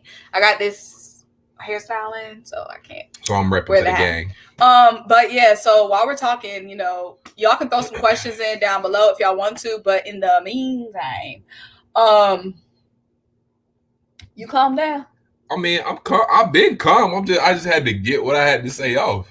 Okay, look, but you do realize, take yourself out the equation, take your feelings. It's not my feelings. It's okay, it's facts. I said facts, but I wasn't getting all worked up. You got a little bit, you got spicy there. You got a little spicy there. I know Falcons fans are a little bit, but look, people only get passionate about stuff like that when they're a little bit worried. Now listen, I'm saying people only get heated when they're worried. When they're annoyed. Okay. If you're not worried about something, you brush it off. Listen, think about us when we were in that whole Carson Wentz, Jalen Hurts debacle. I know it's not the same thing because y'all don't have a Jalen Hurts. No. But who got heated? The Carson Wentz fanatics. Because they were worried. Yes. And y'all make a great point. And listen to me clearly. I am saying, possible? I understand what you're saying, but I'm saying you got mad, which means you worried. I'm not worried. I'm just saying, I don't want people to think it's guaranteed, it's written in stone. It's not written in stone. It can go either way. That's all I'm saying. It can go either way. Could Matt Ryan still be traded? Of course he could be. He got restructured. It makes his contract a little bit more tradable. Yes. But just because he restructured, does that mean he's gonna get traded? No. If we don't draft a quarterback, I'm saying expect Matt Ryan for 3 to 4 years. Okay, so let's take your feelings out of it. My feelings are out. Okay, now put your GM hat on. Mm-hmm. Take your feelings out of it. You're not a Falcon fan no more. You're a businessman. Okay. You're a businessman. Okay. You're not a Falcon fan anymore. Okay. Think about this. Yes. How old is Matt Ryan for? I call him 40. You get mad. How old is he? He's 34. Thank you. Okay, so you got a 34-year-old Matt Ryan. Mm-hmm. You got this draft class, and you got Zach Wilson. Yep. You got Justin Fields. Yep. You got who's the other guy? Lance. Trey Lance. Mm-hmm. So you got those 3 guys. Yes. You got the number 4 pick. Yes. Your goal is obviously not to be in the top 10 pick in next year. Exactly.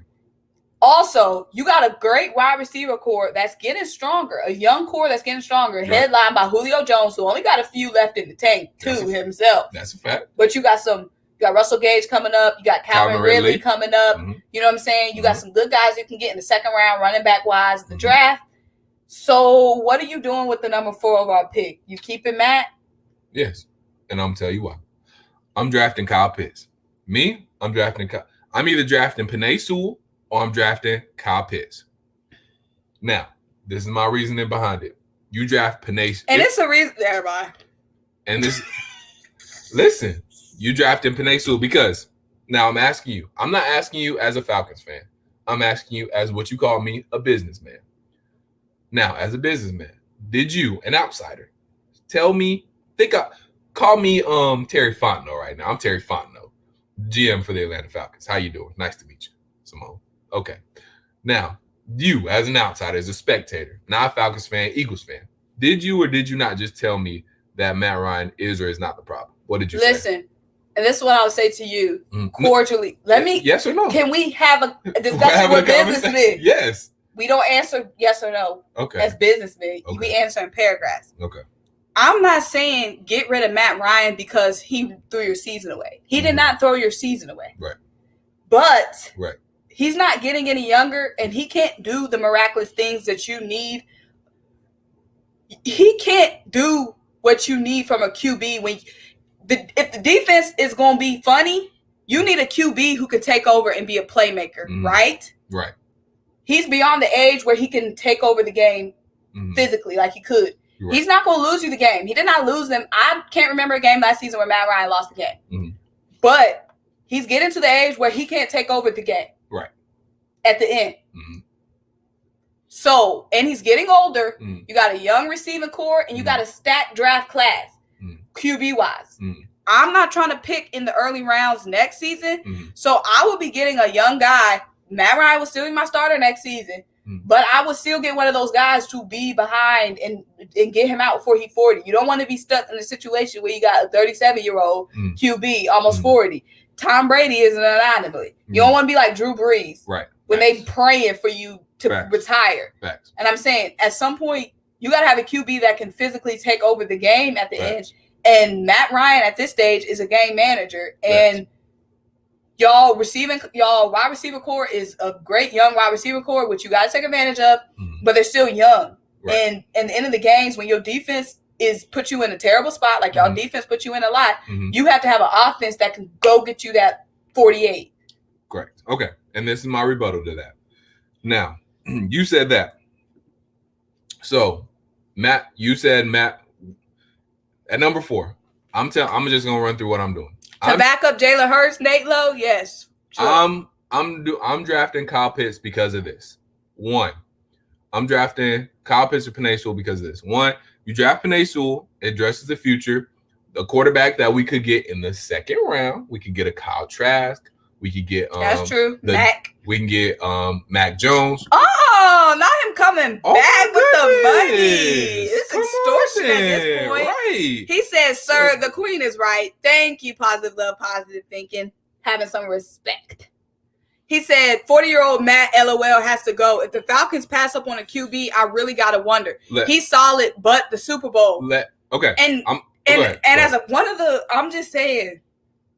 At some point, you gotta want more. No, it's 2021. And the NFL is starting to move like the NBA, where they moving around pieces. Look, y'all about to be. Look, just 4 years ago, I was in the club with y'all with the no Super Bowl ring club, and we stepped out quick. Y'all one of the few teams without Super Bowl ring. Y'all gotta have a sense of urgency. No, I agree. Before they shut down Mercedes-Benz and just use it for a vaccination center. That's my point exactly.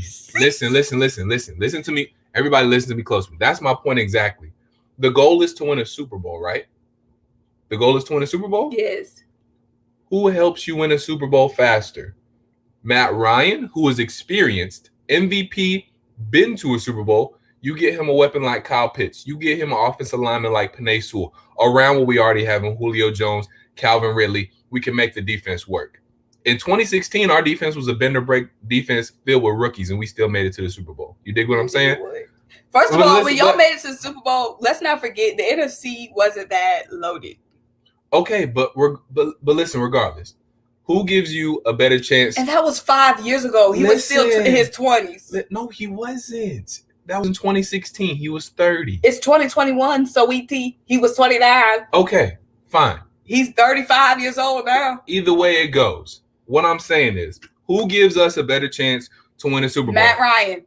Now, but y'all not winning a Super Bowl this year. Are we not? Can we not? If we draft Kyle Pitts, who everybody this man said they're winning the Super Bowl this year.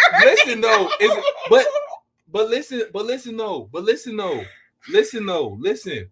All the Tampa Bay Buccaneers needed was a quarterback in Tom Brady, and Tom Brady was electric. I know Tom Brady is Tom Brady. So no, they didn't need Tom Brady. They needed that offensive line, that defensive line. They didn't need Tom Brady. I could have stood behind that. It wasn't that. It wasn't Tom Brady. You know it wasn't. It was that defense. The defense and the weapons in the offensive line. But if they and Todd Bowles. But if they didn't have. You could have the quarterback is the center of the quarterback makes everything go though, right? Thank you, Sid. Dylan, I'm with you. Listen. If y'all were in position to win a Super Bowl this year, why are we not? Because why are we not? I'm saying though, why? Listen, you act like we still don't have we can address some of our needs in the draft. This man said he winning a Super Bowl this year. Simone, we have 6-7 draft picks that are good draft picks. So the Bucs not running it back? The Bucs could definitely. All I'm saying is we could easily be in contention. And if the goal is to win a Super Bowl now, Matt Ryan helps us win now. So if we put pieces around Matt Ryan, we put Kyle Pitts around Matt Ryan, a good running back around Matt Ryan in the second round. We fill some of the defensive needs in the draft as well, in third round or something like that. We can make a run. You act like his team is terrible. No, and I think it was like half of our losses came by a score or less. That means we were in those games. We weren't getting blown out every game. The games were close. It was bad coaching. It was a dopey Dirk, a bad offensive coordinator. We were in all of our games. We held Kansas City to their least amount of points. And they were fully healthy when we played them. And they were playing for something. They were playing for seeding. And we held them to 17 points. It's there for us. I'm saying it was coaching. It was not having an offensive coordinator, not having a run game. I'm saying we got pieces. She said y'all gonna run to the middle of the NFC South. Dylan, y'all can say what you want. It might be bad talk because this man delusional. Am I though? Like, let me explain something. Let me explain something too. But hold on. You said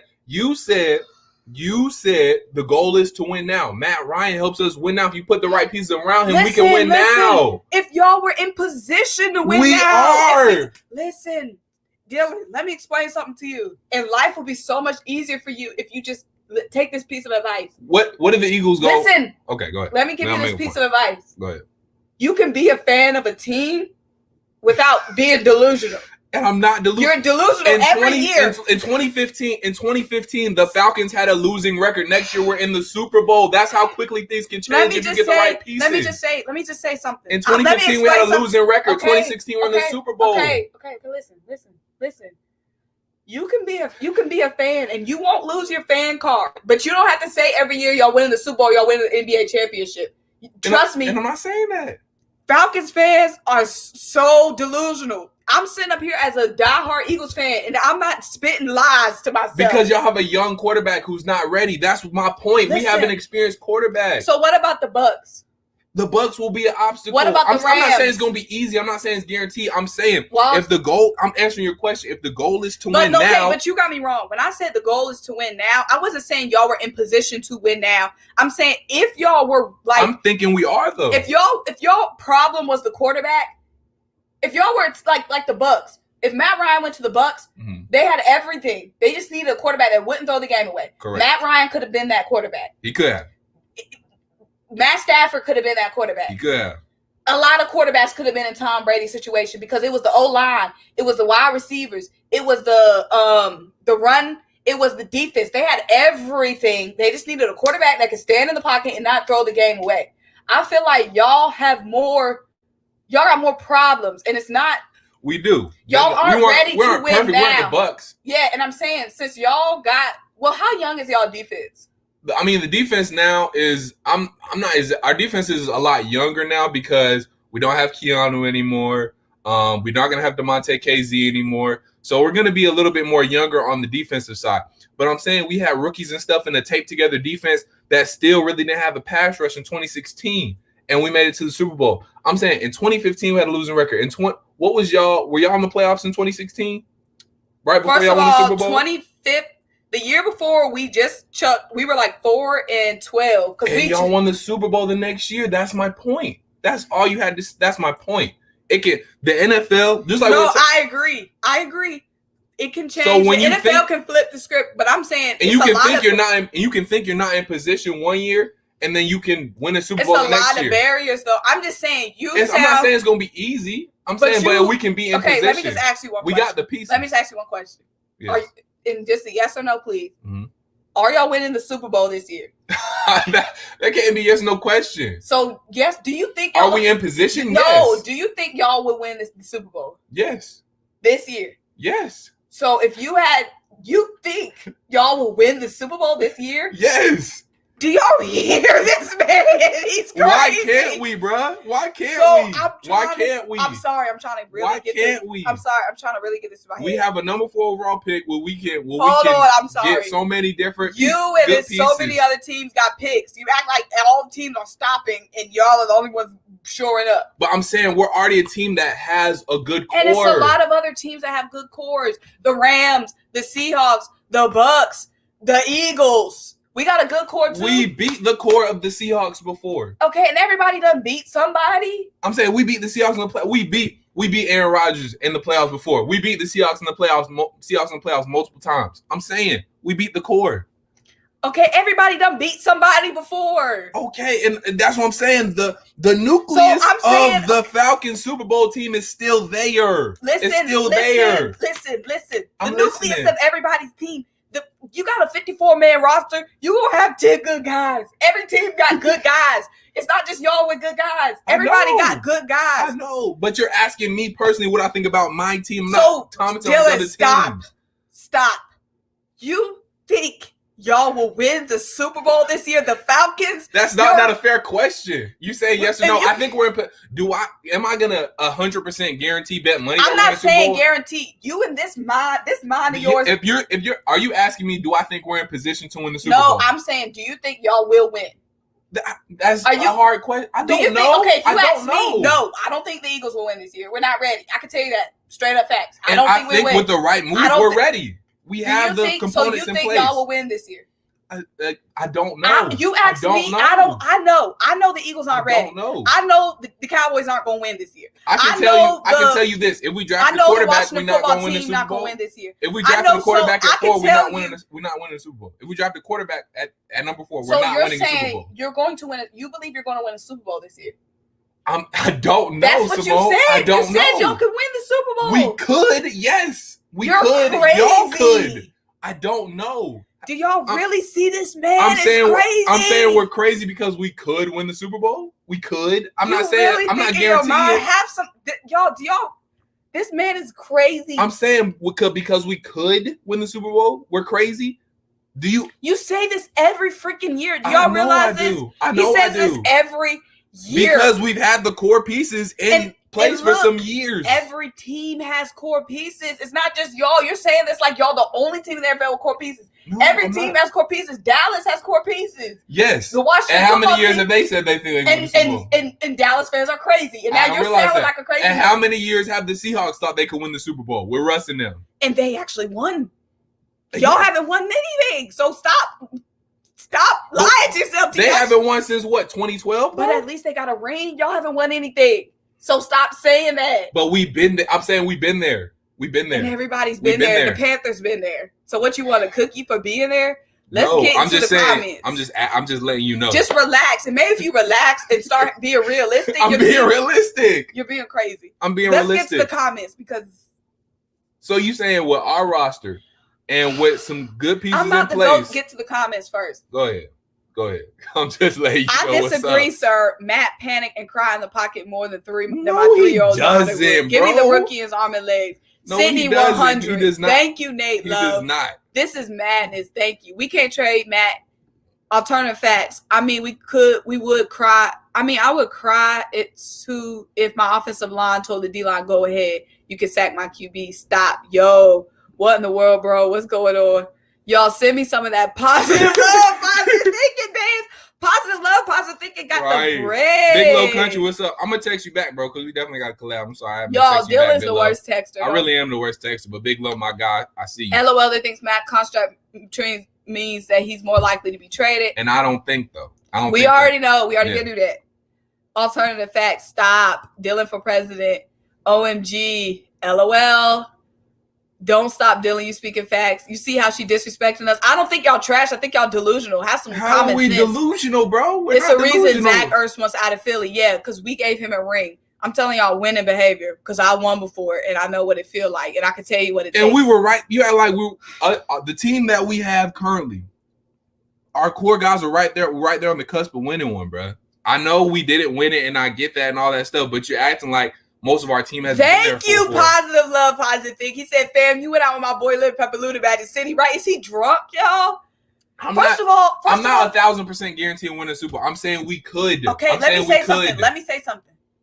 Do you know how hard it is to win a championship in any sport? Yes. And do you realize you're saying we got a core? The NFL, every team has a good core. Every team has good players. Every team does. So many things have to go right. Yes, the Eagles got a great core. That's why when you act, you said y'all. I'm saying we're not going to win. We got a brand new coaching staff. We're in rebuild mode. We're trying to figure stuff out. We got great pieces. We got a great core. We got great new coaches, just like you. Arthur Smith coming in. Do y'all have a great core, though? Yes, we do have a good core. Our offensive line is stout. Our defensive line is stout. We got Super Bowl rings on our defensive line. We got Super Bowl rings and Pro Bowls on our offensive line. We got a good young wide receiving core. We just haven't seen what they can do yet because of injuries. Okay, we still got Miles Sanders, who, if he right, the knees right, could be one of the best young running backs in the game. We got former Alabama quarterback Jalen Hurts. We got former Super Bowl winning quarterback Joe Flacco backing up Jalen Hurts. We got the number 6 overall pick. We could get Kyle Pitts, who you saying is a Super Bowl game changer. Or we could get Jamar Chase. We got Big Play Slay holding down the secondary. Now we got Anthony Harris in the at the safety position. All we got to do is get an outside corner out of the draft, second round, loaded with outside corner talent. We got Big Play Slay, big vet energy, lockdown corner, holding down one side. We just need to shore up the other side. We got Anthony Harris, ball hawk, holding down the safety position. Been there before. Already has experience with our coach. We got Nick Sirianni, offensive coordinator for one of the splashiest offenses in the NFL from the Colts. One of the splashiest offenses in the NFL. We got freaking Jonathan Gannon from the Colts, one of the most creative defenses in the NFL as well, especially with the secondary. Now we got him as well. We got Howie freaking Roseman, who they want to hate on, but he brought that bread and he worked our cap out. Okay, we got Dallas Goedert. Don't sleep on Dallas Goedert, a weapon tight end to the fact that we don't even need Zach Ertz anymore because we got Dallas Goedert. So don't sleep on us. So what's holding y'all back? Because realistically, I'm not going to be on here saying we win in the Super Bowl because I got sick. I didn't say we were winning. I said we could. I said we could. That's why when you ask me, are y'all winning the Super Bowl? I said I don't know. I'm saying every team could win a Super Bowl. I'm saying we have a realistic shot. And showed us everybody. So you don't have a shot. That's what I'm trying to tell you. Every team has a realistic shot. So you don't have a shot. Okay. And teams like the Rams, teams like the Bucks, they have the best shot. So teams with realistic shot need to just pipe down and hope for a 10-6 season. And health.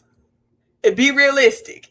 And stop spreading lies to your Falcons fans. I'm not spreading no lies, bro. Because there's some little kid Falcon fans. I'm not spreading no lies. There's some 8-year-old YouTubers who are thinking that they're going to get a Super Bowl ring because you over here spreading lies. I'm not spreading no lies, but okay. Keep it real. Every team in the NFL got a good core. You got 54 dudes. You're going to have a good core. Everybody got a good core. It's just, do you got those guys that's going to take you over the top? I'm saying we can add those guys to take us over the top. And we got dudes that can take us over the top. And everybody does. The freaking Cowboy got the 3-headed monster. Everybody got good pieces. Everybody got a guy that could, but will. That's the question. I'm saying, if you're just asking me, do I think the Falcons can win the Super Bowl? Yes, they can. Yes, they can. They can. He said, there's a big question, though, Symone. Is your coach the guy, though? I feel like Nick Sirianni is the guy. First of all, I'm not sure how much you watch of Nick Sirianni, but the energy, some coaches, they got low energy. Nick Sirianni is spewing with energy, and I feel like and Jonathan Gannon as well. Now, our coaching staff is extremely young, but our quarterbacks coach, Brian Johnson, he has experience with coaching Jalen Hurts and also coaching Dak Prescott. And if he can get Jalen Hurts looking like Dak Prescott, I'm fine with that. He already has a rapport with Jalen Hurts. That's huge. That's big. He's known Jalen Hurts since he was a kid. Like I said, a lot of our problems on offense last season was being stagnant and running the ball. Nick Sirianni is coming from a Colts offense where they were not shy with using their running backs as much as possible. You know what I'm saying? So I feel like Nick Sirianni coming here is going to be good. The Colts, that offense was extremely exciting. And also with the defense, they did a lot of adjustments game to game. I feel like Jonathan Gannon, he had been accredited for turning Xavier Rhodes around, making him who he was. Also, the Colts are a team who don't really have those splashy top guys, if you think about it, especially on defense. So that just shows like the development. Like they don't need to go get a big Jalen Ramsey pick. You know what I mean? They just work with the guy that they got. They're big on development. So we got a lot of guys who we haven't even seen 1,000% what they could do yet, like Kavon Wallace. So let's see what Jonathan Gannon can do developing them. But I feel like we're fine. What's up, people? What up, though? What up, Eric R? Eric R, keep it real. One thing about him, he said, if any star player on the Falcons need to be traded, it's Julio. He drops in the clutch. No, I don't agree with that. So y'all traded Julio Jones? I mean, Julio could be traded. I won't be surprised if Julio got traded. He said, yeah, you're right. He does have that great energy. Thank you, Big Low Country. So will the Eagles make the playoffs? Yes, the Eagles will make the playoffs. Offshore will. One thing about my Eagles, we grit, okay? We going to do it. You know what I'm saying? Dreams and nightmares, okay? Nobody thought we were going to win that Super Bowl. We going to make the playoffs. One thing about us, okay? If we weren't tanking at the end of last season, that's fine. But like I said, I feel like we're going to be good. Health was our biggest concern last year. Like I said, we had 11 different starting offensive line combinations last year. 11 different. How many games did we play? 16. 11 of those games we had a new starting lineup on the offensive line. That's tough. Now we're getting a lot of those guys back. The Eagles are going to be fine going to the playoffs, and the Eagles aren't going to be a team you want to play in the playoffs. Wild card weekend, that's not going to be a team you want to play. I'm not going to be delusional and tell my little birds that watch me that we're going to win the Super Bowl because look at you see this face? You see this big mo? She keep it 1,000. Do I want us to win the Super Bowl? Yes. Are we going to make the playoffs? Are we going to make some noise? I didn't guarantee we was going to win the playoffs. I did not guarantee we was going to win the Super Bowl. Eagles play the Falcons this season, y'all. We're going to vlog Eagles at Falcons. Me and Dylan going to be going in. We will be. Appreciate you, Jay Fazy. What's up, though? With Maddie Dry Ice. Oh! Who they draft? With Maddie Dry Ice, Falcons have no chance. Depends on who they draft. I think they can win 7 with the rookie because they got the wide receivers. Listen. Let me tell you, Jay Fazy. First of all, appreciate the bread, my guy. You know, money talk. You know what I'm saying? Know this chat talk English, Spanish, and French.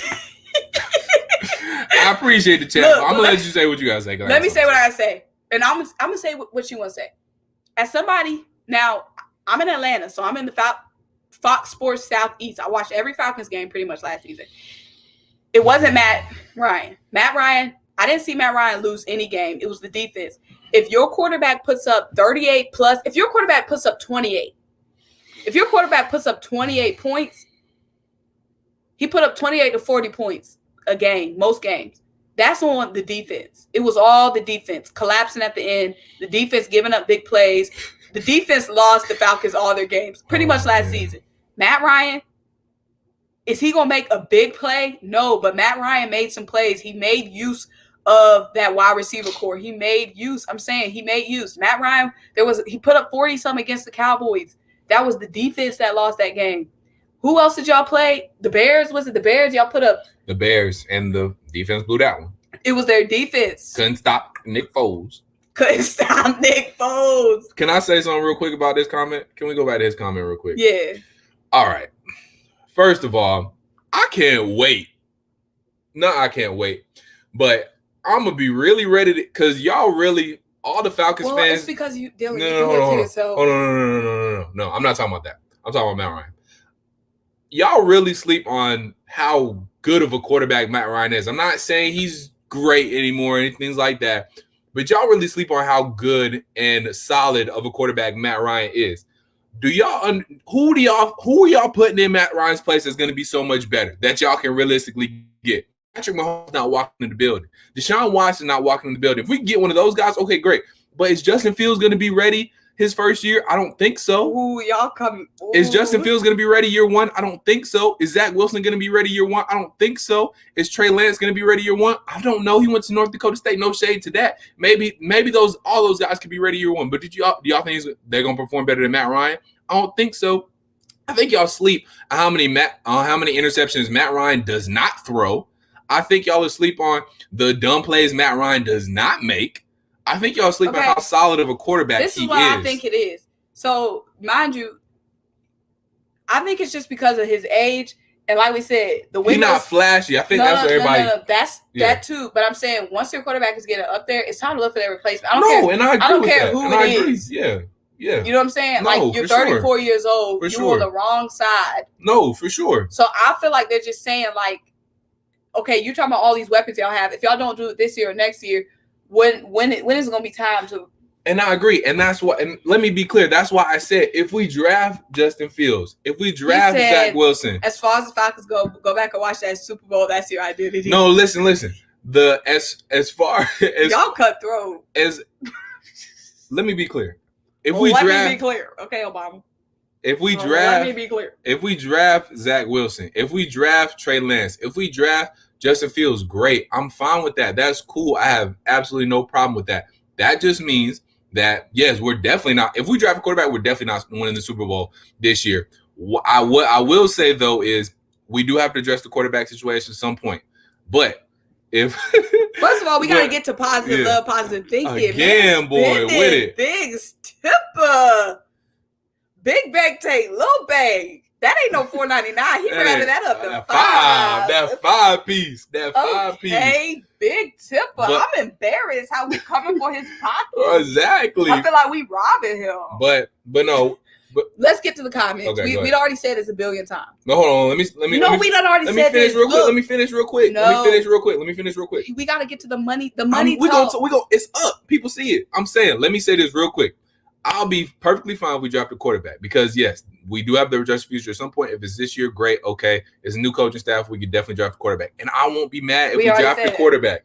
All I'm saying is that I think people are really sleep on how solid the quarterback is. And if we sleep and once we bring in a younger quarterback, y'all going to be trying to write him off super quick because he's going to be making mistakes. Listen.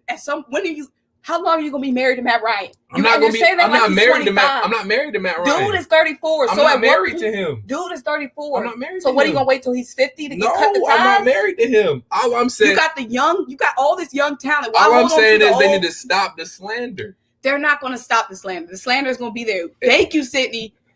You said everything you had to say. Thank you. Your quarterback is 35 years old. How long are you gonna hold on to him? I'm not holding on to him.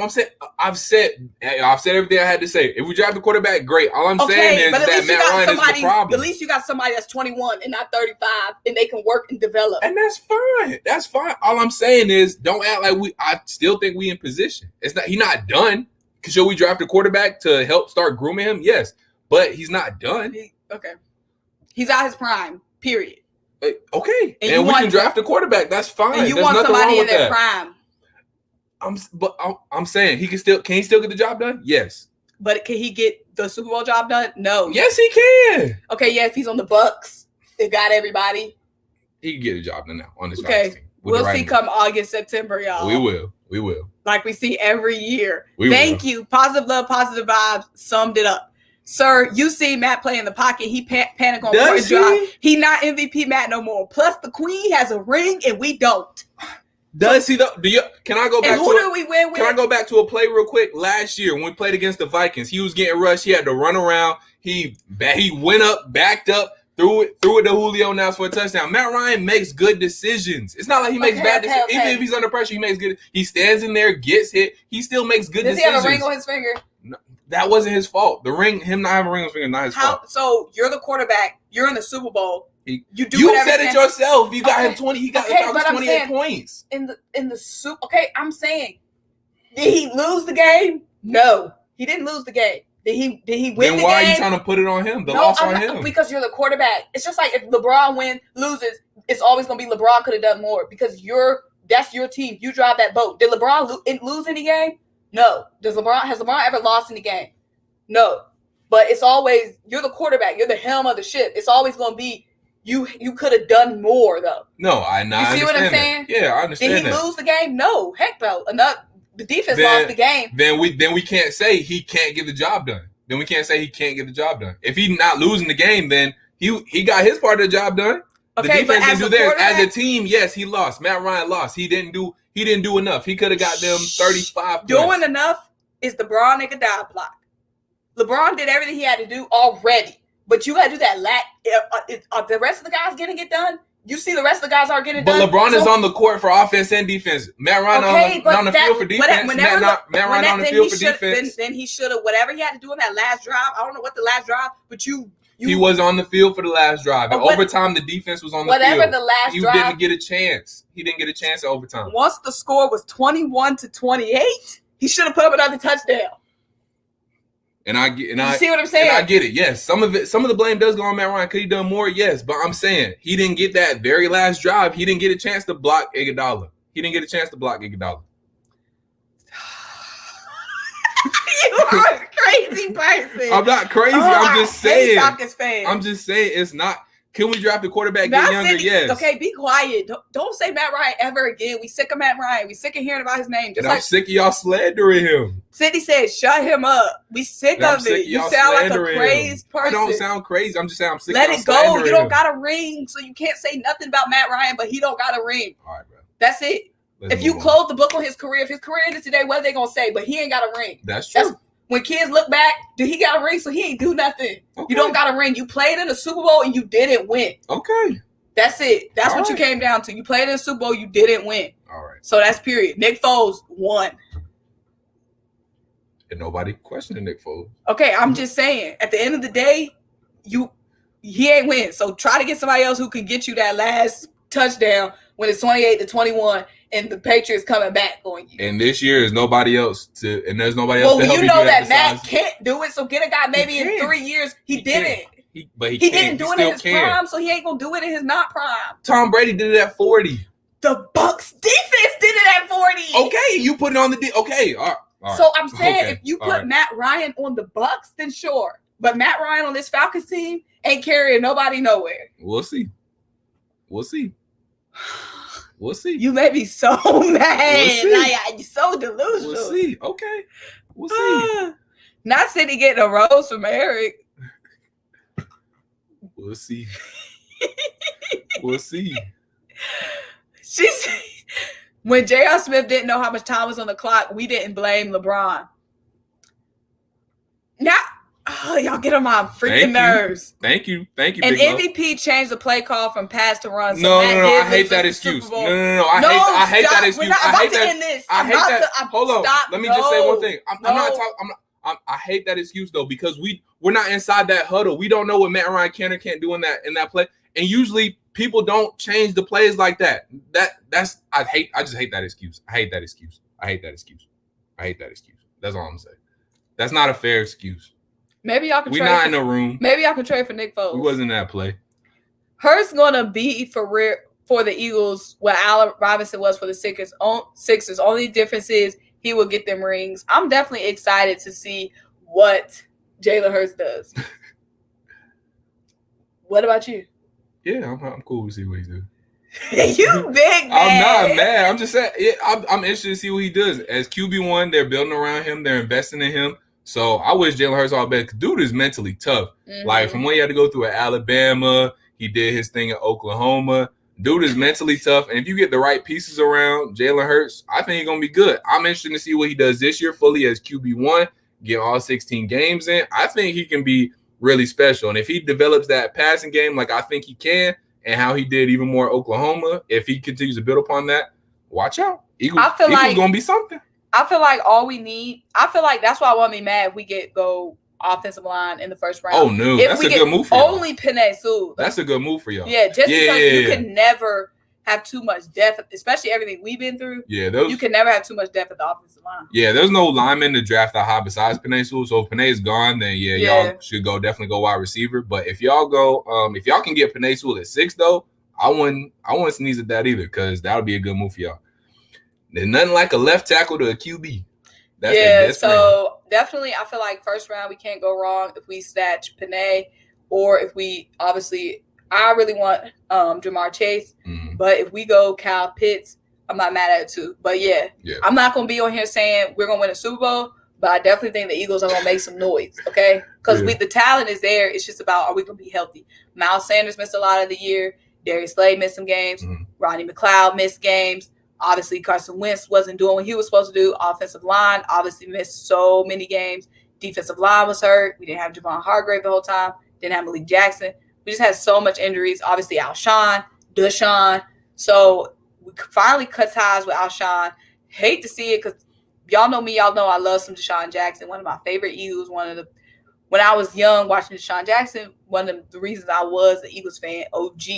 So it's just sad to see we had to cut ties with him, but it was the right thing to do. We're cutting ties with the people we need to cut ties with. Jalen Mills. We're going to miss the Goblin. He was definitely an energy guy. We had to make the tough decisions. We're making the tough decisions, and we're signing the guys we need to sign in their absence. So I definitely feel like the Eagles are a team to make some noise. We done moved the ropes over, got rid of Carson Wentz, said sayonara, ain't looked back.